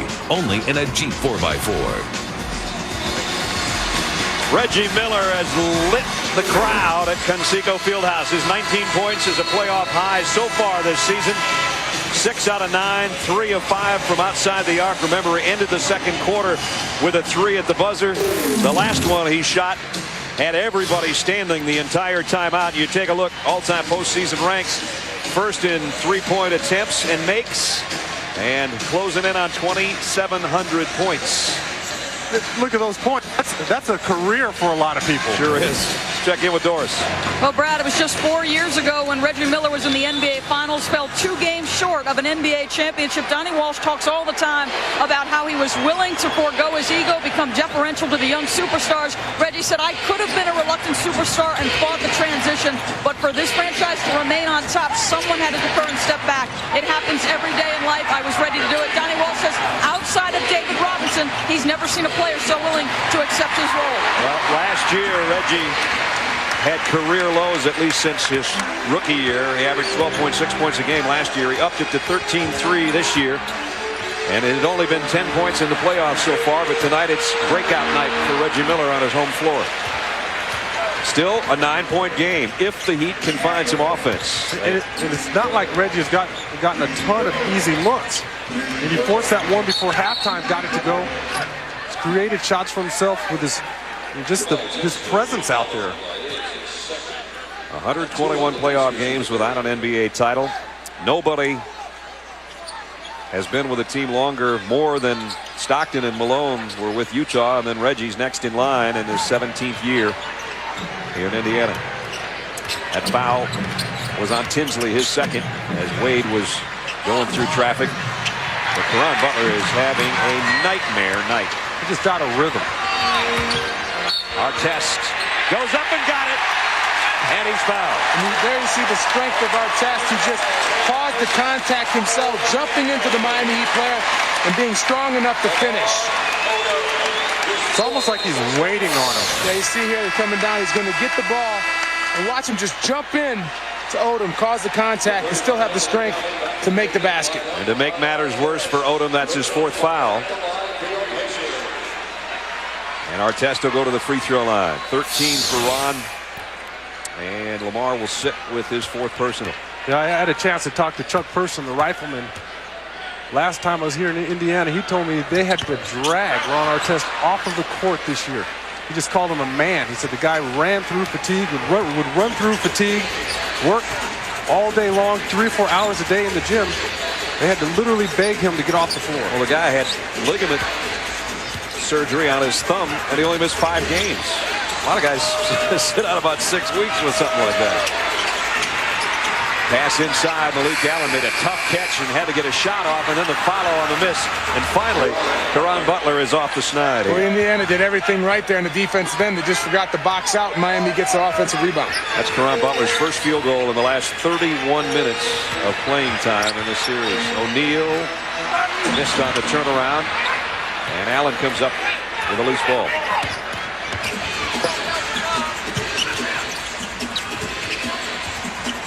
Wade behind the back, leaves it off for Butler, and now he's fouled by Harrington. Coming up tomorrow on TNT, don't forget the Pistons and the Nets, 8 o'clock Eastern time on TNT, with the Pistons out in front 2-0. Monday, Pacers and the Heat, 8 o'clock Eastern in Game 3. Timberwolves and the Kings, 10:30 Eastern, 7:30 Pacific. Game 3, the Kings leading 1-0, and of course Game 2 in that series follows us tonight on our doubleheader night on this Saturday evening. And in Minneapolis, the Timberwolves desperately in need of a victory.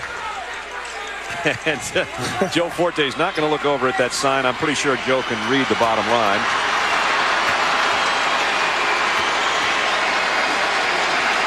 Butler. You think? I couldn't read it. What did it say?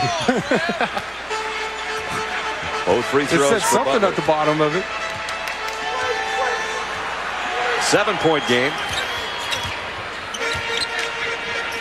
Reggie Miller waiting over on the wing. And Artesta's got it, top of the circle with 8 on the shot clock.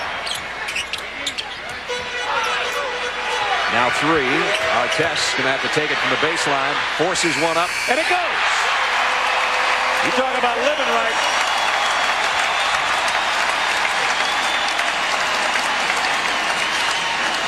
Stan Van Gundy's seen enough of those kind of shots, either at buzzers or desperation with a shot clock winding down. It'll last him a lifetime. Allen has it rejected inside, but Wade comes up with a loose ball, and now diving for it, he'll lose it as well. And that's why Ron Artest is so special. You see him on the offensive end, isolating. You see, really doesn't have any kind of shot. Steps back, drains it, then comes down on the other end and makes a nice block. This guy's got the whole package. 4.5 to play in the third quarter. O'Neal, and they're going to call a blocking foul on Malik Allen there. That'll be his third. I'll say it again. Is this a college game? How many charges have we had in this ball game? We heard the trumpet sound for the charge, and we got another one. That was a block. I mean, blocks, charges, everything. Reggie Miller will inbound. Just have guys falling all over. Every time there's a penetration, guys are trying to step in front. We got two hard-nosed defensive teams who like putting their body, their nose in front of people. You see a lot of guys, like you said, hitting the floor because they're absorbing the contact anytime you drive. Miller again. This one won't go. Wade all alone for the rebound. And this place would have erupted if you would have made that one. Not kidding.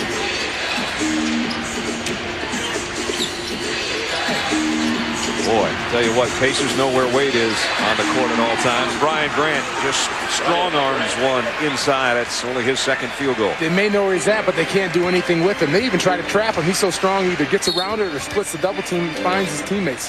Just an impressive rookie. Rick Carlisle wants to talk it over. It's a 7-point game with 3:52 remaining in the third quarter. Pacers in front at home. Mike Bibby always concerned with those fingernails, getting ready for Game 2 of our doubleheader by watching Game 1. Kings and Timberwolves coming up next. Bibby sensational Game 1 with 33. Let's check in with Doris Burke back in Indiana. All right, guys, back here at Conseco Fieldhouse where the lead remains 7 for the Indiana Pacers. And after Game 1, Jermaine O'Neal upset with his offense. He did not think his footwork on that side of the ball was very good. In particular, it was his footwork. So before the game tonight, working with associate head coach Mike Brown, working on exactly how Miami was electing to defend him. Miami coming with doubles sometimes. They're also trying to front him in the post. Mike Brown, one of the leading candidates for a head coaching position should one come open. But for Jermaine O'Neal, it's been a struggle. He has not shot the ball well, and luckily for him, guys, it's the people around him and the balance and the depth that have made all the difference for Indiana. Got to believe that eventually he'll get back on track. Only 3 field goals tonight. He was 5 of 17 from the floor the other night in Game 1. Mike, the Pacers associate head coach, there are some openings out there. A minute of the New Orleans Hornets let Tim Floyd go. Terry Stotts is out in Atlanta. Toronto still without a head coach. There are spots. 4 on the shot clock. Harrington, fadeaway jumper.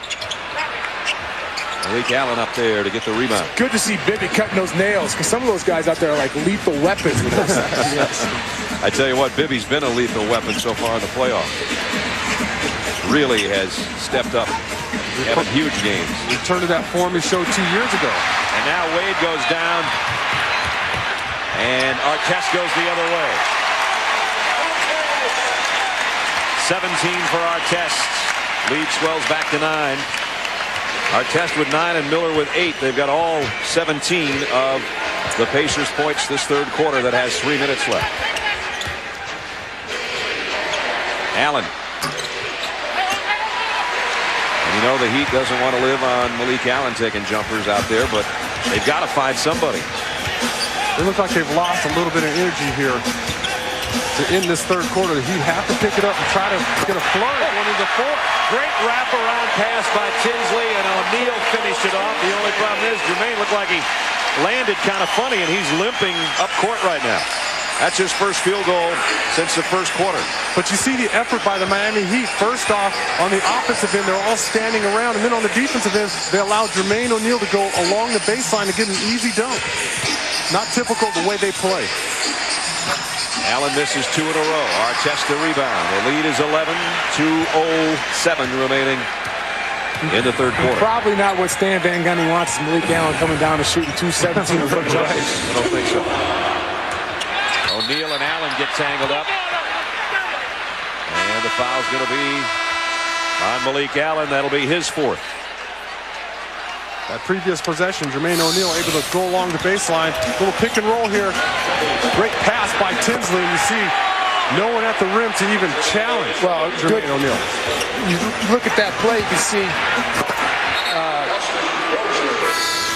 Harrington actually hold the defensive player, not letting him get the block shot. And Coach Van Gundy was very upset and tried to get the ref to see that play. That he wouldn't allow him to get over there and try to block that shot, but I don't think you could have stopped him anywhere. O'Neal had a full run at the basket. You're not going to stop that guy when he gets to the rim. It was a double foul. O'Neal and Allen, who were all tangled up, and they called one on each of them. So O'Neal's got 4, and Allen has 4.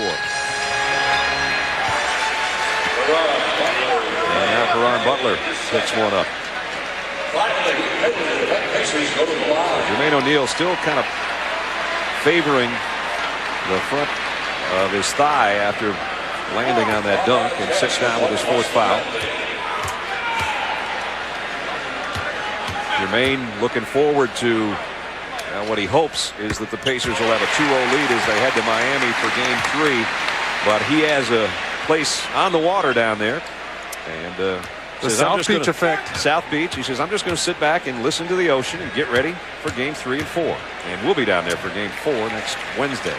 Can you listen to the ocean where he lives in South Beach?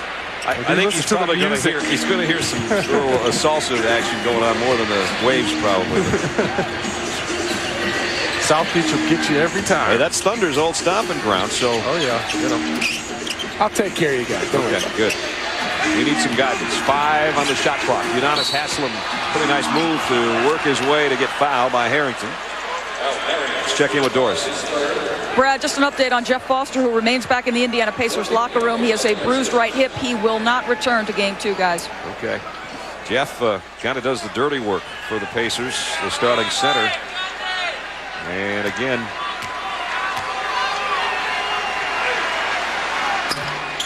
Jermaine O'Neal with the quad problem, I guess, as he's going to try to work it out over there. Meanwhile, Udonis Haslem misses the free throw. Haslem, a guy who's basically a rookie, too. He is a rookie in the NBA, played last year in France. Former Florida Gators star, and he can't get either one of the free throws, so the lead remains 12. Final 1:20, quarter 3. Johnson, Crozier, Jones, Artest, and Harrington on the floor. Artest the kick out, Freddie Jones 3, and he got it. Ron Artest, how often do you see a defensive player of the year with his type of offensive skills, where he's setting other people up, he's got enough game where he can get his own shot off? Just a complete player. Ryan Grant, nice move on the baseline, got his man in the air and took it to the rack, as Ryan has 7, but you saw it was a 10-2 run again for the Pacers prior to that basket by Grant. Almost through 3 quarters here. Don't forget, Game 2 Western Conference semifinals between Sacramento and Minnesota will follow us. Sacramento's already taken home court advantage away from the Timberwolves. What effort by Al Harrington. Grant again, offensive foul this time, and that's 4 on him. And there's another charge for you, Sean. I'm not commenting. Charge of the Light Brigade here in Indianapolis. Just better not leave your feet in this game because you know that somebody's going to be there to take the charge. 5 offensive fouls on Miami and 2 on the Pacers. Final 26 seconds, 2 seconds difference on the game and shot clock, as you see. And no fouls to give. Everybody's going to feel the effects of this and have a few bruises tomorrow when it's over. That's what you love about both these teams, though. They just continue to fight and scratch. That's what I love about Indiana. They have all the talent in the world, and they put it together. They play extremely hard, tough-nosed basketball, and Miami's hanging right there with them. Everybody we talked to on the Pacers, to a man, said, we know one thing about Miami. They're not going to go away, and they won't quit. We've got a quarter left as Johnson in the paint goes up and in. Anthony Johnson. You're right, they're not going to quit, but you can see Indiana's depth is wearing out Miami right now. Final seconds. And the lead has gone to 15 now for the hometown Pacers. Reggie was a big part of it early in the quarter. 19 still. Former Pacer star in the house here at Conseco. Look up at some of the greats that have played here. Mel Daniels, his number in the rafters, and he's on the baseline. I like the shirt, Mel. Players director of player personnel. Probably has the strongest handshake I've ever felt in my life. I mean, he almost crushed my hand in the media room. I was like, jeez. Couldn't even use a fork after that. I had to eat the chicken with my hands. Through 3 quarters, the Pacers, led by Reggie Miller, taking command by 15. The Heat had trouble all night finding scores. They got some early foul trouble. It didn't help the cause. They cut it down to 3 at 49-46 with about 8.5 minutes left in the third quarter. And then the Pacers went on a 28 run to close the quarter from that point. You can just see Indiana, too much depth. I mean, they're just firing guys at Miami right now. That's what I said. I thought they looked tired, like they lost a little bit of the resolve, and you said they're just getting worn down, and it's exactly right. They've been so great at home, long winning streak in Miami, and they're going to have to lean on that, obviously, if this continues to go as it's going right now tonight. You can get an all-access look at the NBA playoffs. Tune in to NBA TV playoff show, Destination Finals, every weeknight on NBA TV. You can just see the looks on their faces. They had hoped so much to be able to steal one here. They're going to need that Miami crowd behind them because that's where they get a lot of their energy, and you can see why they're such a good home team. But when you're out here on the road, there's no one cheering for you. You got to draw your energy from the guys on the bench, the guys on the floor. Right now, they just don't have enough. And they've done nothing on the fast break either. And Odom got 1 of 2. Lamar and Dwayne Wade, each with 13, lead the way. But they need a lot more than that. Miami in the second quarter had a stretch where they had only 1 field goal in 6.5 minutes. In the third quarter, they had 1 field goal in the final 4 minutes. And so that just gives you an idea of the gaps in scoring from the floor for Miami tonight, and the reason that they're down 16 with 11 minutes to go. Well, I've been impressed by the ball movement that Indiana has. They move the ball and they move the bodies, and the ball swings from one side to the other, and that usually ends up in a good shot when you're playing against a good defensive one-on-one team like Miami. Well, that's the only way. When they get caught playing one-on-one, when Ron Artest is holding the ball, when Al Harrington is holding the ball, that's when the Heat are at their best because the defense doesn't have to move. They're allowed to tee up on you. Artest and O'Neal and Reggie Miller all on the Pacer bench right now. With Johnson and Bender and Crozier and Pollard and Jones on the floor. Crozier's got an open look. And he's missed 3 times with openings outside the arc, and he's a good 3-point shooter normally. Just hasn't found it tonight.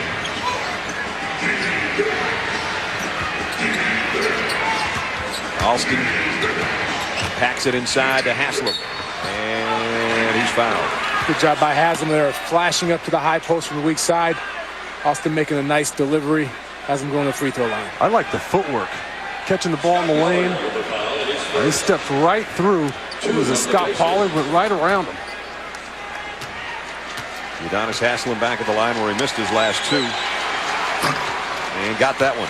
Don't forget, Kings and the Timberwolves, Game 2, Western Conference semifinals from Target Center. Minneapolis follows us as Minnesota desperately needs a win over Sacramento. The Kings swipe that home court advantage that the Timberwolves have been working on, and finally, after 7 years of frustration, getting through the first round of the playoffs, and then to have it, that momentum kind of choked right out of them the other night. They desperately need a win. That'll be our second game. Pollard going up. He's fouled by Haslem. There's a great example of the ball movement by Indiana.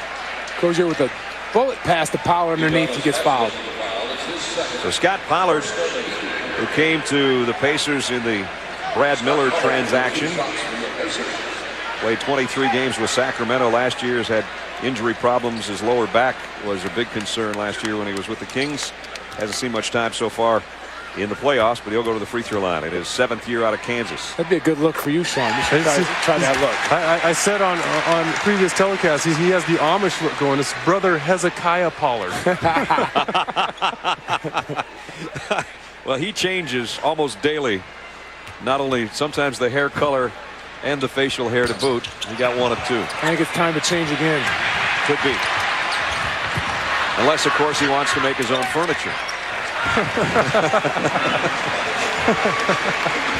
And do so without electricity. 10 on the shot clock.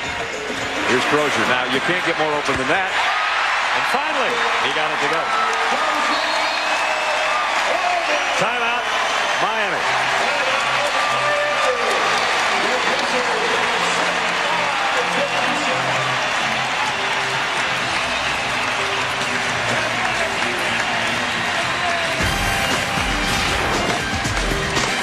Austin Crozier keeps working it till he gets it right. Squares and fires. 9th different Pacer to score. He's been waiting for that 3-ball, and he got it. The bench doing its job. The starters on the bench loving it. 20 months, an American revolution. Miller. Vote Miller for president of beers. Good call. And Nike basketball. ESPN, the magazine's Rick Bucher hanging out with Chris Webber as he gets ready to take on the Timberwolves in Game 2. What a gutty performance by Webber in Game 1. Game 2 on the way next. Here in Indianapolis, the Pacers lead 75-57 with 10:06 remaining in the ball game. Austin Crozier knocked down the 3 right before the break. But watch his guide hand. That's his left hand. He's fighting himself on that shot. I mean, his guide hand should be on the left side of the basketball. Instead, it's directly in front of it. It's just like Reggie Miller. He shoots with his guide hand on top of the basket. That's not Austin. That's Jimmy Chitwood from the Hoosiers. I'll make it, coach. Well, the Pacers have outscored the Heat by 18 from behind the arc tonight. Coincidentally, the lead is 18. 10 minutes left. That just goes to show if you practice enough, you get the hang of it. It doesn't matter what your technique is like. And Miami's getting caught watching the paint dry right now because they're about to go to Miami down 2. And Stan Van Gundy knows that there's never been a rookie coach be down 2-0 and come back to win a series. Anthony Johnson knocks down the jumper and a chance to add to it. Reggie Miller can be a cheerleader the rest of the way, it appears. It's a 20-point game. And it's the guys on the bench for the Indiana Pacers that are extending this lead. We talked about their depth. 10 guys that see a lot of action, including this fella who played with New Jersey last year. So he's been not only the Eastern Conference Finals, but the NBA championship as well. He was a backup to Jason Kidd. Anthony got the deuce, but he didn't get the free throw. But he's got 8 points off that Pacer bench. 77-57 with 9.5 to play. And they're doing it against the starters for the Miami Heat. You know, Alston is the only one that's not a starter on the floor. Miami looks tired right now, and maybe they should. They had to battle for 7 against New Orleans just to get here. That guy doesn't look too tired. That kid's unbelievable. He's really good. I'm telling you. There's no question he's going to be a star. He already is a star. And the way, you know, just not only what he does physically, but mentally, he looks like he could will his team to win. Odom. And Odom with 15. He and Wade lead the way. It just hasn't been enough for the Heat. And Rick Carlisle's going to take another timeout with 8:44 remaining. 16-point game as Wade with a slam and Odom followed with one of his own. 77-61 Pacers. So this is a great first date. Y'all look delicious. I mean, pretty. Sometimes they know me up in this joint. I pop a couple collars, you know. Hello. Can I take your order? Yeah, I'll have Yeah, you can take my order. Let me get 3 number 5s, 12, 8. You got an ear infection. 7. That's what Marvin wants. Yeah. Unleash the Rocky Mountain cold taste of Coors Light. There's again the look at the runs through the playoffs so far, and for right now, Miami running out of time if they continue to let this happen. Well, this just shows you a team that is a powerhouse. Look at those runs there, 30-8, 24-4. Those are over a large period of time, and that just tells you the team is playing defense. They have offensive weapons. And like we said earlier, you know, you do it 6 games in a row. Some teams are happy to do it once or twice a month. You know what, the West better be wary of Indiana. Oh, no question. I mean, everybody talks about how much better the West is, but Indiana is a great team. Well, that's a mistake because Detroit or Indiana, depending on the matchup, can beat anybody else out there. And we've said it all along. This Indiana Pacers team, I saw both games rather, where Indiana played at San Antonio, should have won that game there. They didn't have big performances out of Artest or O'Neal. Both those guys struggled during that ball game. Still should have won that game against the Spurs in San Antonio. Then came back a week later and beat the Spurs up here on their home court. Detroit is another monster. Defensively, they can stop anybody in the Western Conference. They're focused, they're well coached, they're deep, they have a tremendous bench. It was a defensive 3 seconds call and the missed technical by Johnson, so Pacers will still have the ball up front. There's the record you saw, 20-8. We're going to hear what Jermaine O'Neal thought about that very topic before this game is over. Here he is in the low block against Brian Grant and scoring. Another relatively quiet night for O'Neal with 12, but his presence is always felt. He gives a little nod to the gods that he finally made a bucket there, but for a big man, he's got such a soft touch and so much skill down there. Wade, turnaround jumper.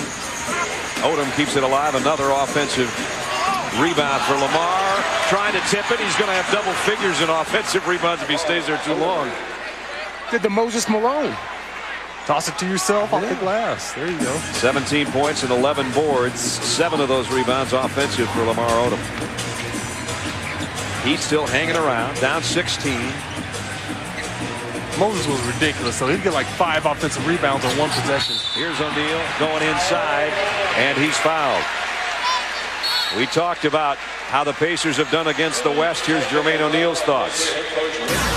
We're on a mission right now. People have really been discrediting what we've been doing. You know, like we we chose to play in the Eastern Conference. You know, it is what it is. You know, we don't make the schedules. We play the schedules. You know, we went out west, handled the West.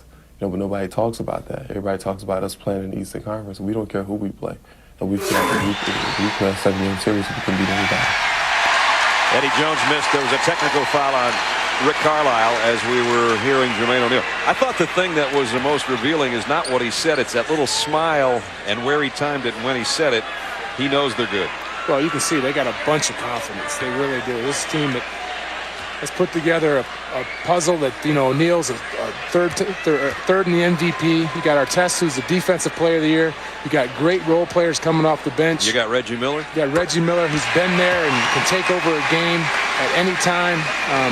This is a team that's poised to go all the way, and they know it. I think a big key to this team has been that point guard position. Tinsley's come in. He's much more mature than he has been in the past couple years. He's done a fantastic job leading this team. He knows it's his team. And then when he goes to the bench, let's not forget about Anthony Johnson and his role the past few years backing up Jason Kidd of the New Jersey Nets. So he probably has one of the premier backup point guards, and he's doing a fantastic job himself. Odom, great pass, and then worked his way through traffic and hammered on the baseline. 19 for Odom. Here is Anthony Johnson that Sean was talking about, feeding it in low to Freddie Jones, and he's fouled. That's going to be on Dwayne Wade. That'll be his fourth. It's a lot different. The pressure's a lot different when you know it's your team. He's not looking over his shoulder. He's not wondering if Kenny Anderson is going to come in and take his spot. He's not worried about if Anthony Johnson is pressing him for the starting position. He's earned it by a mile, and he's doing a fantastic job again. Remember this time last year, his mom was dealing with an illness. There's Kenny Anderson sitting to his left. And that weighed heavily on Tinsley, too. And Rick Carlisle was saying, you know, he has matured so much, not just as a player, but as a person as well, and has had things go much more smoothly this year, and that all adds up. Here's Alston outside for three. And Odom almost had another rebound, didn't get it. The Heat has only one three-pointer tonight. We talked about their three-point shooting woes in the playoffs. Came in at 25%. It's not getting any better tonight. And now Dwayne Wade throws his shoulder, and he picks up his fifth foul. Harrington holding his ground. It's another charge. but I like that because Dwayne Wade threw a fake on Al Harrington, and Al Harrington didn't bite at all. He held his ground. He tried to throw that little behind-the-back pass fake. Here it is right here. Watch that fake. Al Harrington. Nice collision. Yeah, not good enough that time.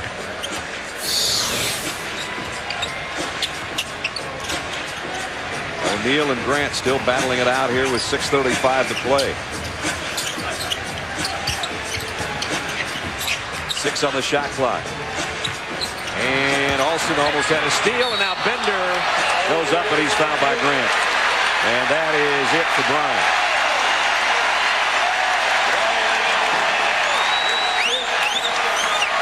Fouls out with 6:27 to go.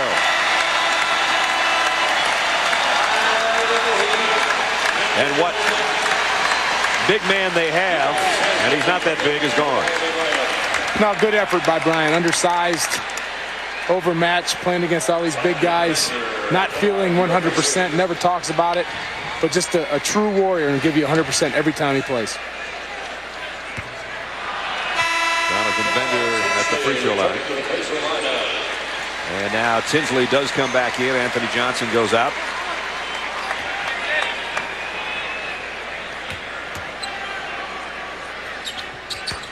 Second one goes for Bender. He's got 5 off the bench. 19-point game in the last 6.5 minutes. Eddie Jones is going back to the beginning of the ball game, and my man Thunder said Eddie Jones has got to play well. He has no field goal since late in the first quarter. He hasn't gotten any looks. Yeah, they were aggressive early in the game, running him off the screens, and he was doing a good job of coming off the screens tight and just catching and shooting. And I think this Indiana team is too good defensively to just give him the ball and expect to do something one-on-one. Not only that, but the Heat, they haven't gotten out in the open court at all. Not one fast break point. Well, actually, they did have Lamar Odom got a layup, but yep. You know, other than that, they haven't gotten any easy buckets whatsoever. The Pacers have gotten back on defense. They forced them into being a half-court team. And when you take away 10 or 15 easy buckets a game, and you're stuck in the half court having to grind it out, it makes the game a lot tougher. Harrington picks up. Actually, O'Neal picked up the 5th foul. Haslam continues to struggle at the free throw line. Tomorrow on ABC, 3:30 Eastern, 12:30 Pacific, Game 3, Spurs and the Lakers. Our coverage starts with Mike Tirico and the guys, 3 o'clock with GMC NBA Hang Time. Udonis got the second one. He has 5 points off the Miami bench. Just over 6 minutes left in the ball game.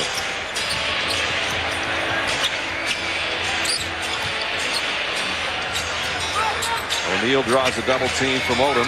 4 on the shot clock. Gets it back. Puts a move on. Goes up and he's fouled.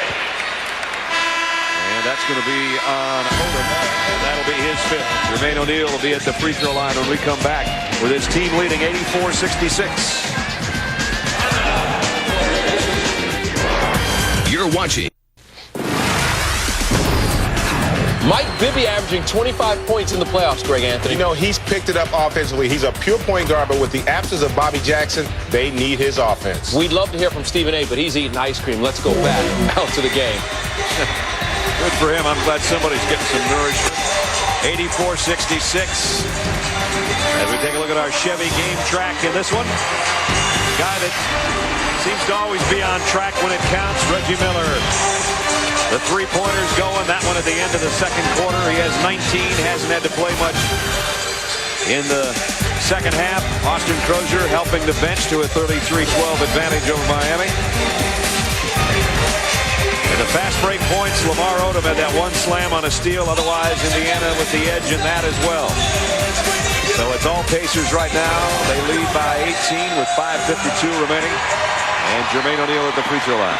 Well, the bench points is a big story here because these guys just keep coming at you in waves. I mean, Miami's only playing 8 guys, and Indiana just has guys coming off the bench and producing. My question to you guys right now is, with 15 points and the game about to be a 20-point game, does Jermaine O'Neal need to be in there anymore? I was just going to say, I mean, 1 or 2 more trips down the floor, and that's it. You got to give him some rest. You don't want to risk him getting injured out there. Remember, he was a little gimpy after that one slam dunk on the baseline. Seemed to have landed funny.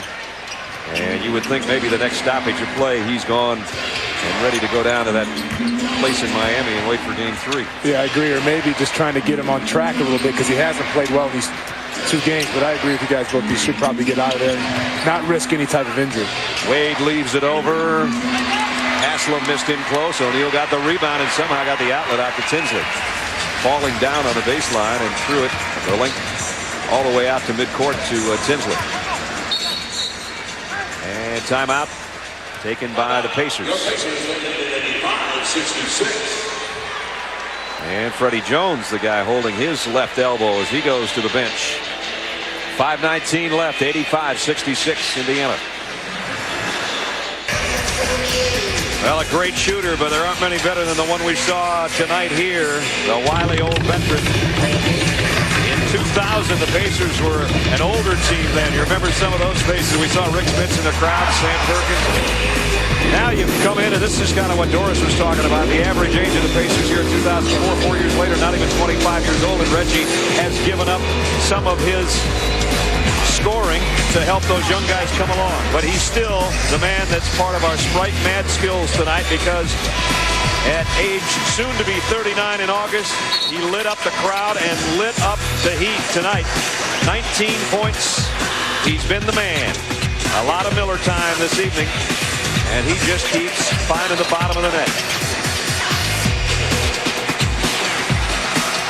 It's his crowd, his team, and his team is soon to be the first team in NBA history to win 6 straight playoff games by double-digit margins. They lead by 19 with 5:19 left. Of course, Detroit can match that. They've won 5 games straight in the playoffs by double figures as well. Their next game is against New Jersey on TNT tomorrow. Well, as you said, they haven't been tested yet, but I can guarantee you when they go back to Miami, they're going to find a whole new team. Miami's won like 16 in a row. Yep. Back in their arena, so they're going to come out and bring it right at Indiana. Odom had a drive all the way to the inside from coast to coast and didn't get the shot. And I'm going to beat Sean in golf. That'll be something to watch. You could do that left-handed, buddy. I mean, what are you trying to say? Is that remarkable? Just trying to ruffle your feathers. What you play 5 or 6 days a week, and I play about 5 or 6 times a year. All I know is I know my mind's right and your body all toe up.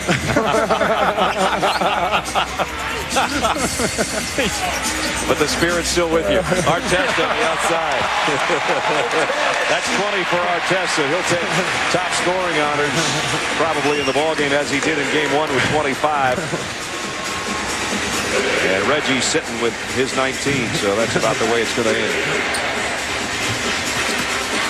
Odom had it stripped by Artest. Clean steal.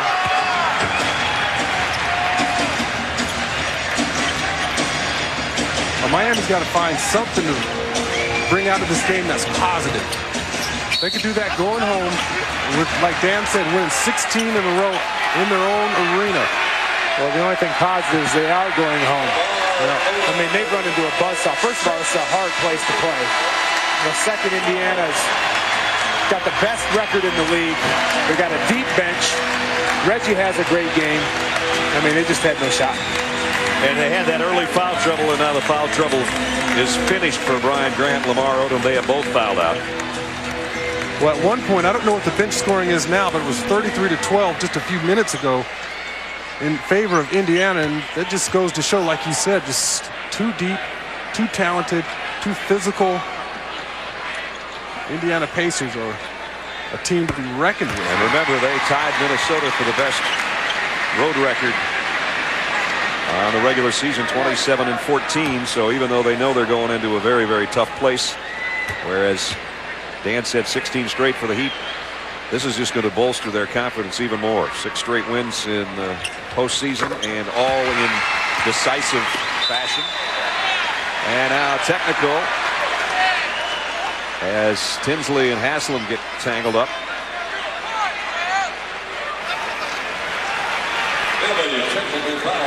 So Artest is out on the floor. You have Artest, you have O'Neal out there, Harrington.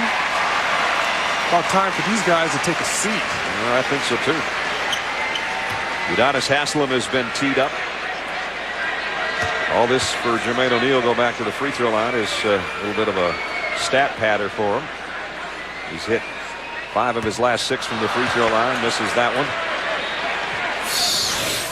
Take another look at the tangled weave underneath, and a little shove there as Artest got tangled up with Haslam, and Udonis gave him a little forearm shiver. Haslam got a nice shot to the nose right before that. I don't. Yeah, exactly. You always get caught on the second one. Always get caught. And now Stan Van Gundy's gotten one as well. But Bill Spooner must not have got enough peanuts on the plane, because he's upset. We'll throw him a Snickers bar or something. Kidding.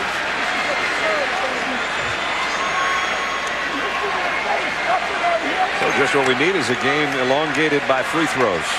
That is. And Stan Van Gundy, when he walked in the room today, he just had a big smile on his face. He was upbeat, and I said, you're in a much better mood than your brother is half the time we see him. And he said, I could be depressed, and I'll be in a better mood than my brother when he's at his best.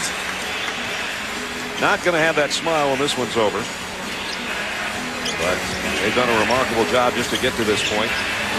And he said, we don't want to look at it like we're not capable of beating these guys, because then you're beaten right away if that's the kind of approach you have. He says the Pacers are a team that's out looking to win a championship, and we've got to take it to them.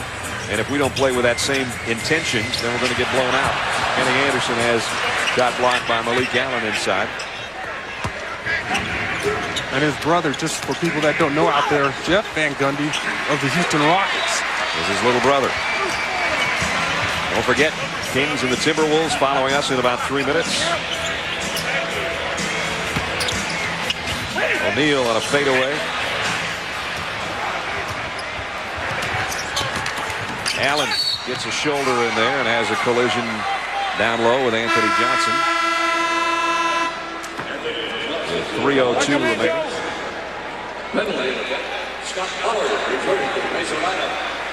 Johnson picks up the foul. I really would like to see Jermaine O'Neal now off the floor, along with Ron Artest. Yeah, this is a type of game and a type of time when people get hurt, because it's getting real sloppy out there. Guys going to the hole and people taking hard fouls. So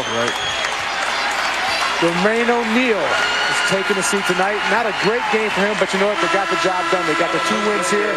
Now they got to go to Miami and find a way to win there. Artest now coming out, so is Harrington. Standing ovation for the stars of the Pacers. And the other star's been on the bench, resting that 38-year-old body. I'm talking about Reggie Miller, who's the guy that really started to put the knife in Miami a long time ago. He's put a knife in a lot of people. Sure has. Proving he still belongs out here at 38. No doubt. Pollard didn't see the ball coming. Turns it over. Here's Wade. Oh, I was hoping he was going to get by everybody in the open floor just for one more highlight. Kenny Anderson picks up the foul. Tomorrow, coming up on ABC, don't forget, start things off with GMC NBA hang time at 3 o'clock. Then at 3:30 Eastern, 12:30 Pacific. Game 3, Spurs and the Lakers. And the Lakers down 2-0 to the defending world champions. Need a win at Staples Center. Al Michaels, Doc Rivers, Michelle Tafoya bring you that one tomorrow on ABC. Dwayne Wade, 16 points on the night. Odom and Grant both have fouled out. Caron Butler was not a factor offensively on the night again, as he really struggled. Had his 4 points all in the third quarter. But Sean, I'll give you one. Caron Butler did have 1 steal tonight, so that's 9 straight preseason games he's had at least 1 steal, and that matches the consecutive postseason steal mark of one Dan Thunder Marley. You're kidding. No. I hold all kinds of records for the Heat. Are you kidding me? Aren't you glad I got that in there, partner? I appreciate it. You got it. Oh, now I can't live with the guy tonight. I mean, it's tough enough already. Drinks are on me, Brad. Okay, thanks. Okay, buddy. hey, it's that easy. Not for you, Sean. Here's Bender from the wing. And Rasul Butler with the rebound. Dwayne Wade got a little bit ahead of himself there. He faked himself out that time.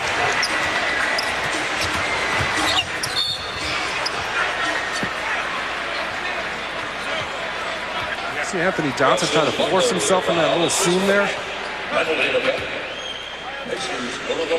These guards nowadays, and they're so adept at getting in gaps and little seams and splitting traps. How many times you see guys come off pick and rolls this year and split traps and double teams? It's been absolutely amazing. The skill level at that position is just skyrocketing. Nobody can shoot anymore. Really. Johnson an opportunity to hit double digits here. If he hits the free throws, that guy can shoot. Except for him. He can shoot. Him and Sean. Sean can shoot. Anthony Johnson is 0 from the free throw line. I think you learned that the hard way a couple weeks ago. Minnesota. Hey, rematch. You were working out. You were getting your tryout for the Spurs. Oh, I'm coming back.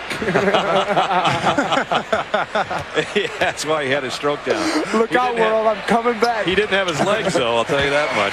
He's walking around with cramps for 4 days. Oh, yeah. Oh, yeah. Sometimes you have to learn your lesson the hard way. That poor guy was in traction after the workout. Actually, I felt fine. It was the next morning you wake up, you're like, is that my groin? Hadn't felt that in 3 years. Pacers will be up 2-0 heading to Miami. What's the Heat got to do, guys, in game 3 now on Monday? A lot. I mean, they got to have big games from all their guys. You just can't have enough game. Wade has proven that he's going to come out and play. You got Eddie Jones, who started off hot but didn't finish the job. Lamar Odom, I thought, had a solid game, but you got to have Caron Butler, and just everybody plays has an outstanding game, because Indiana's face has got more talent and more depth than this Miami team right now. The only thing they got going for them, Miami, is that they played well at home and they're going to have a lot of confidence. Exactly. They got to have all those fans out there screaming and yelling as hard as they can. They'll scream for this kid. 19 for Dwayne Wade. And we've been talking about his game all night long, and he, of course, was one of the starting 5 on the Got Milk all-rookie team. He's got milk, and he's got game. He's got massive game. Final 45 seconds. Bender. Alston looking to run. The lead for Butler. And Rasul Butler scored. That's a true fast break there, finally. 30 seconds left in the ball game. Don't forget, Kings and Timberwolves. Minnesota desperate for a victory at home at Target Center. In Conseco Fieldhouse, the Pacers wanted to put the Heat in a 2-0 hole, and they're 20 seconds away from doing that very thing. Crozier on a drive. Oh, another charge. What a surprise.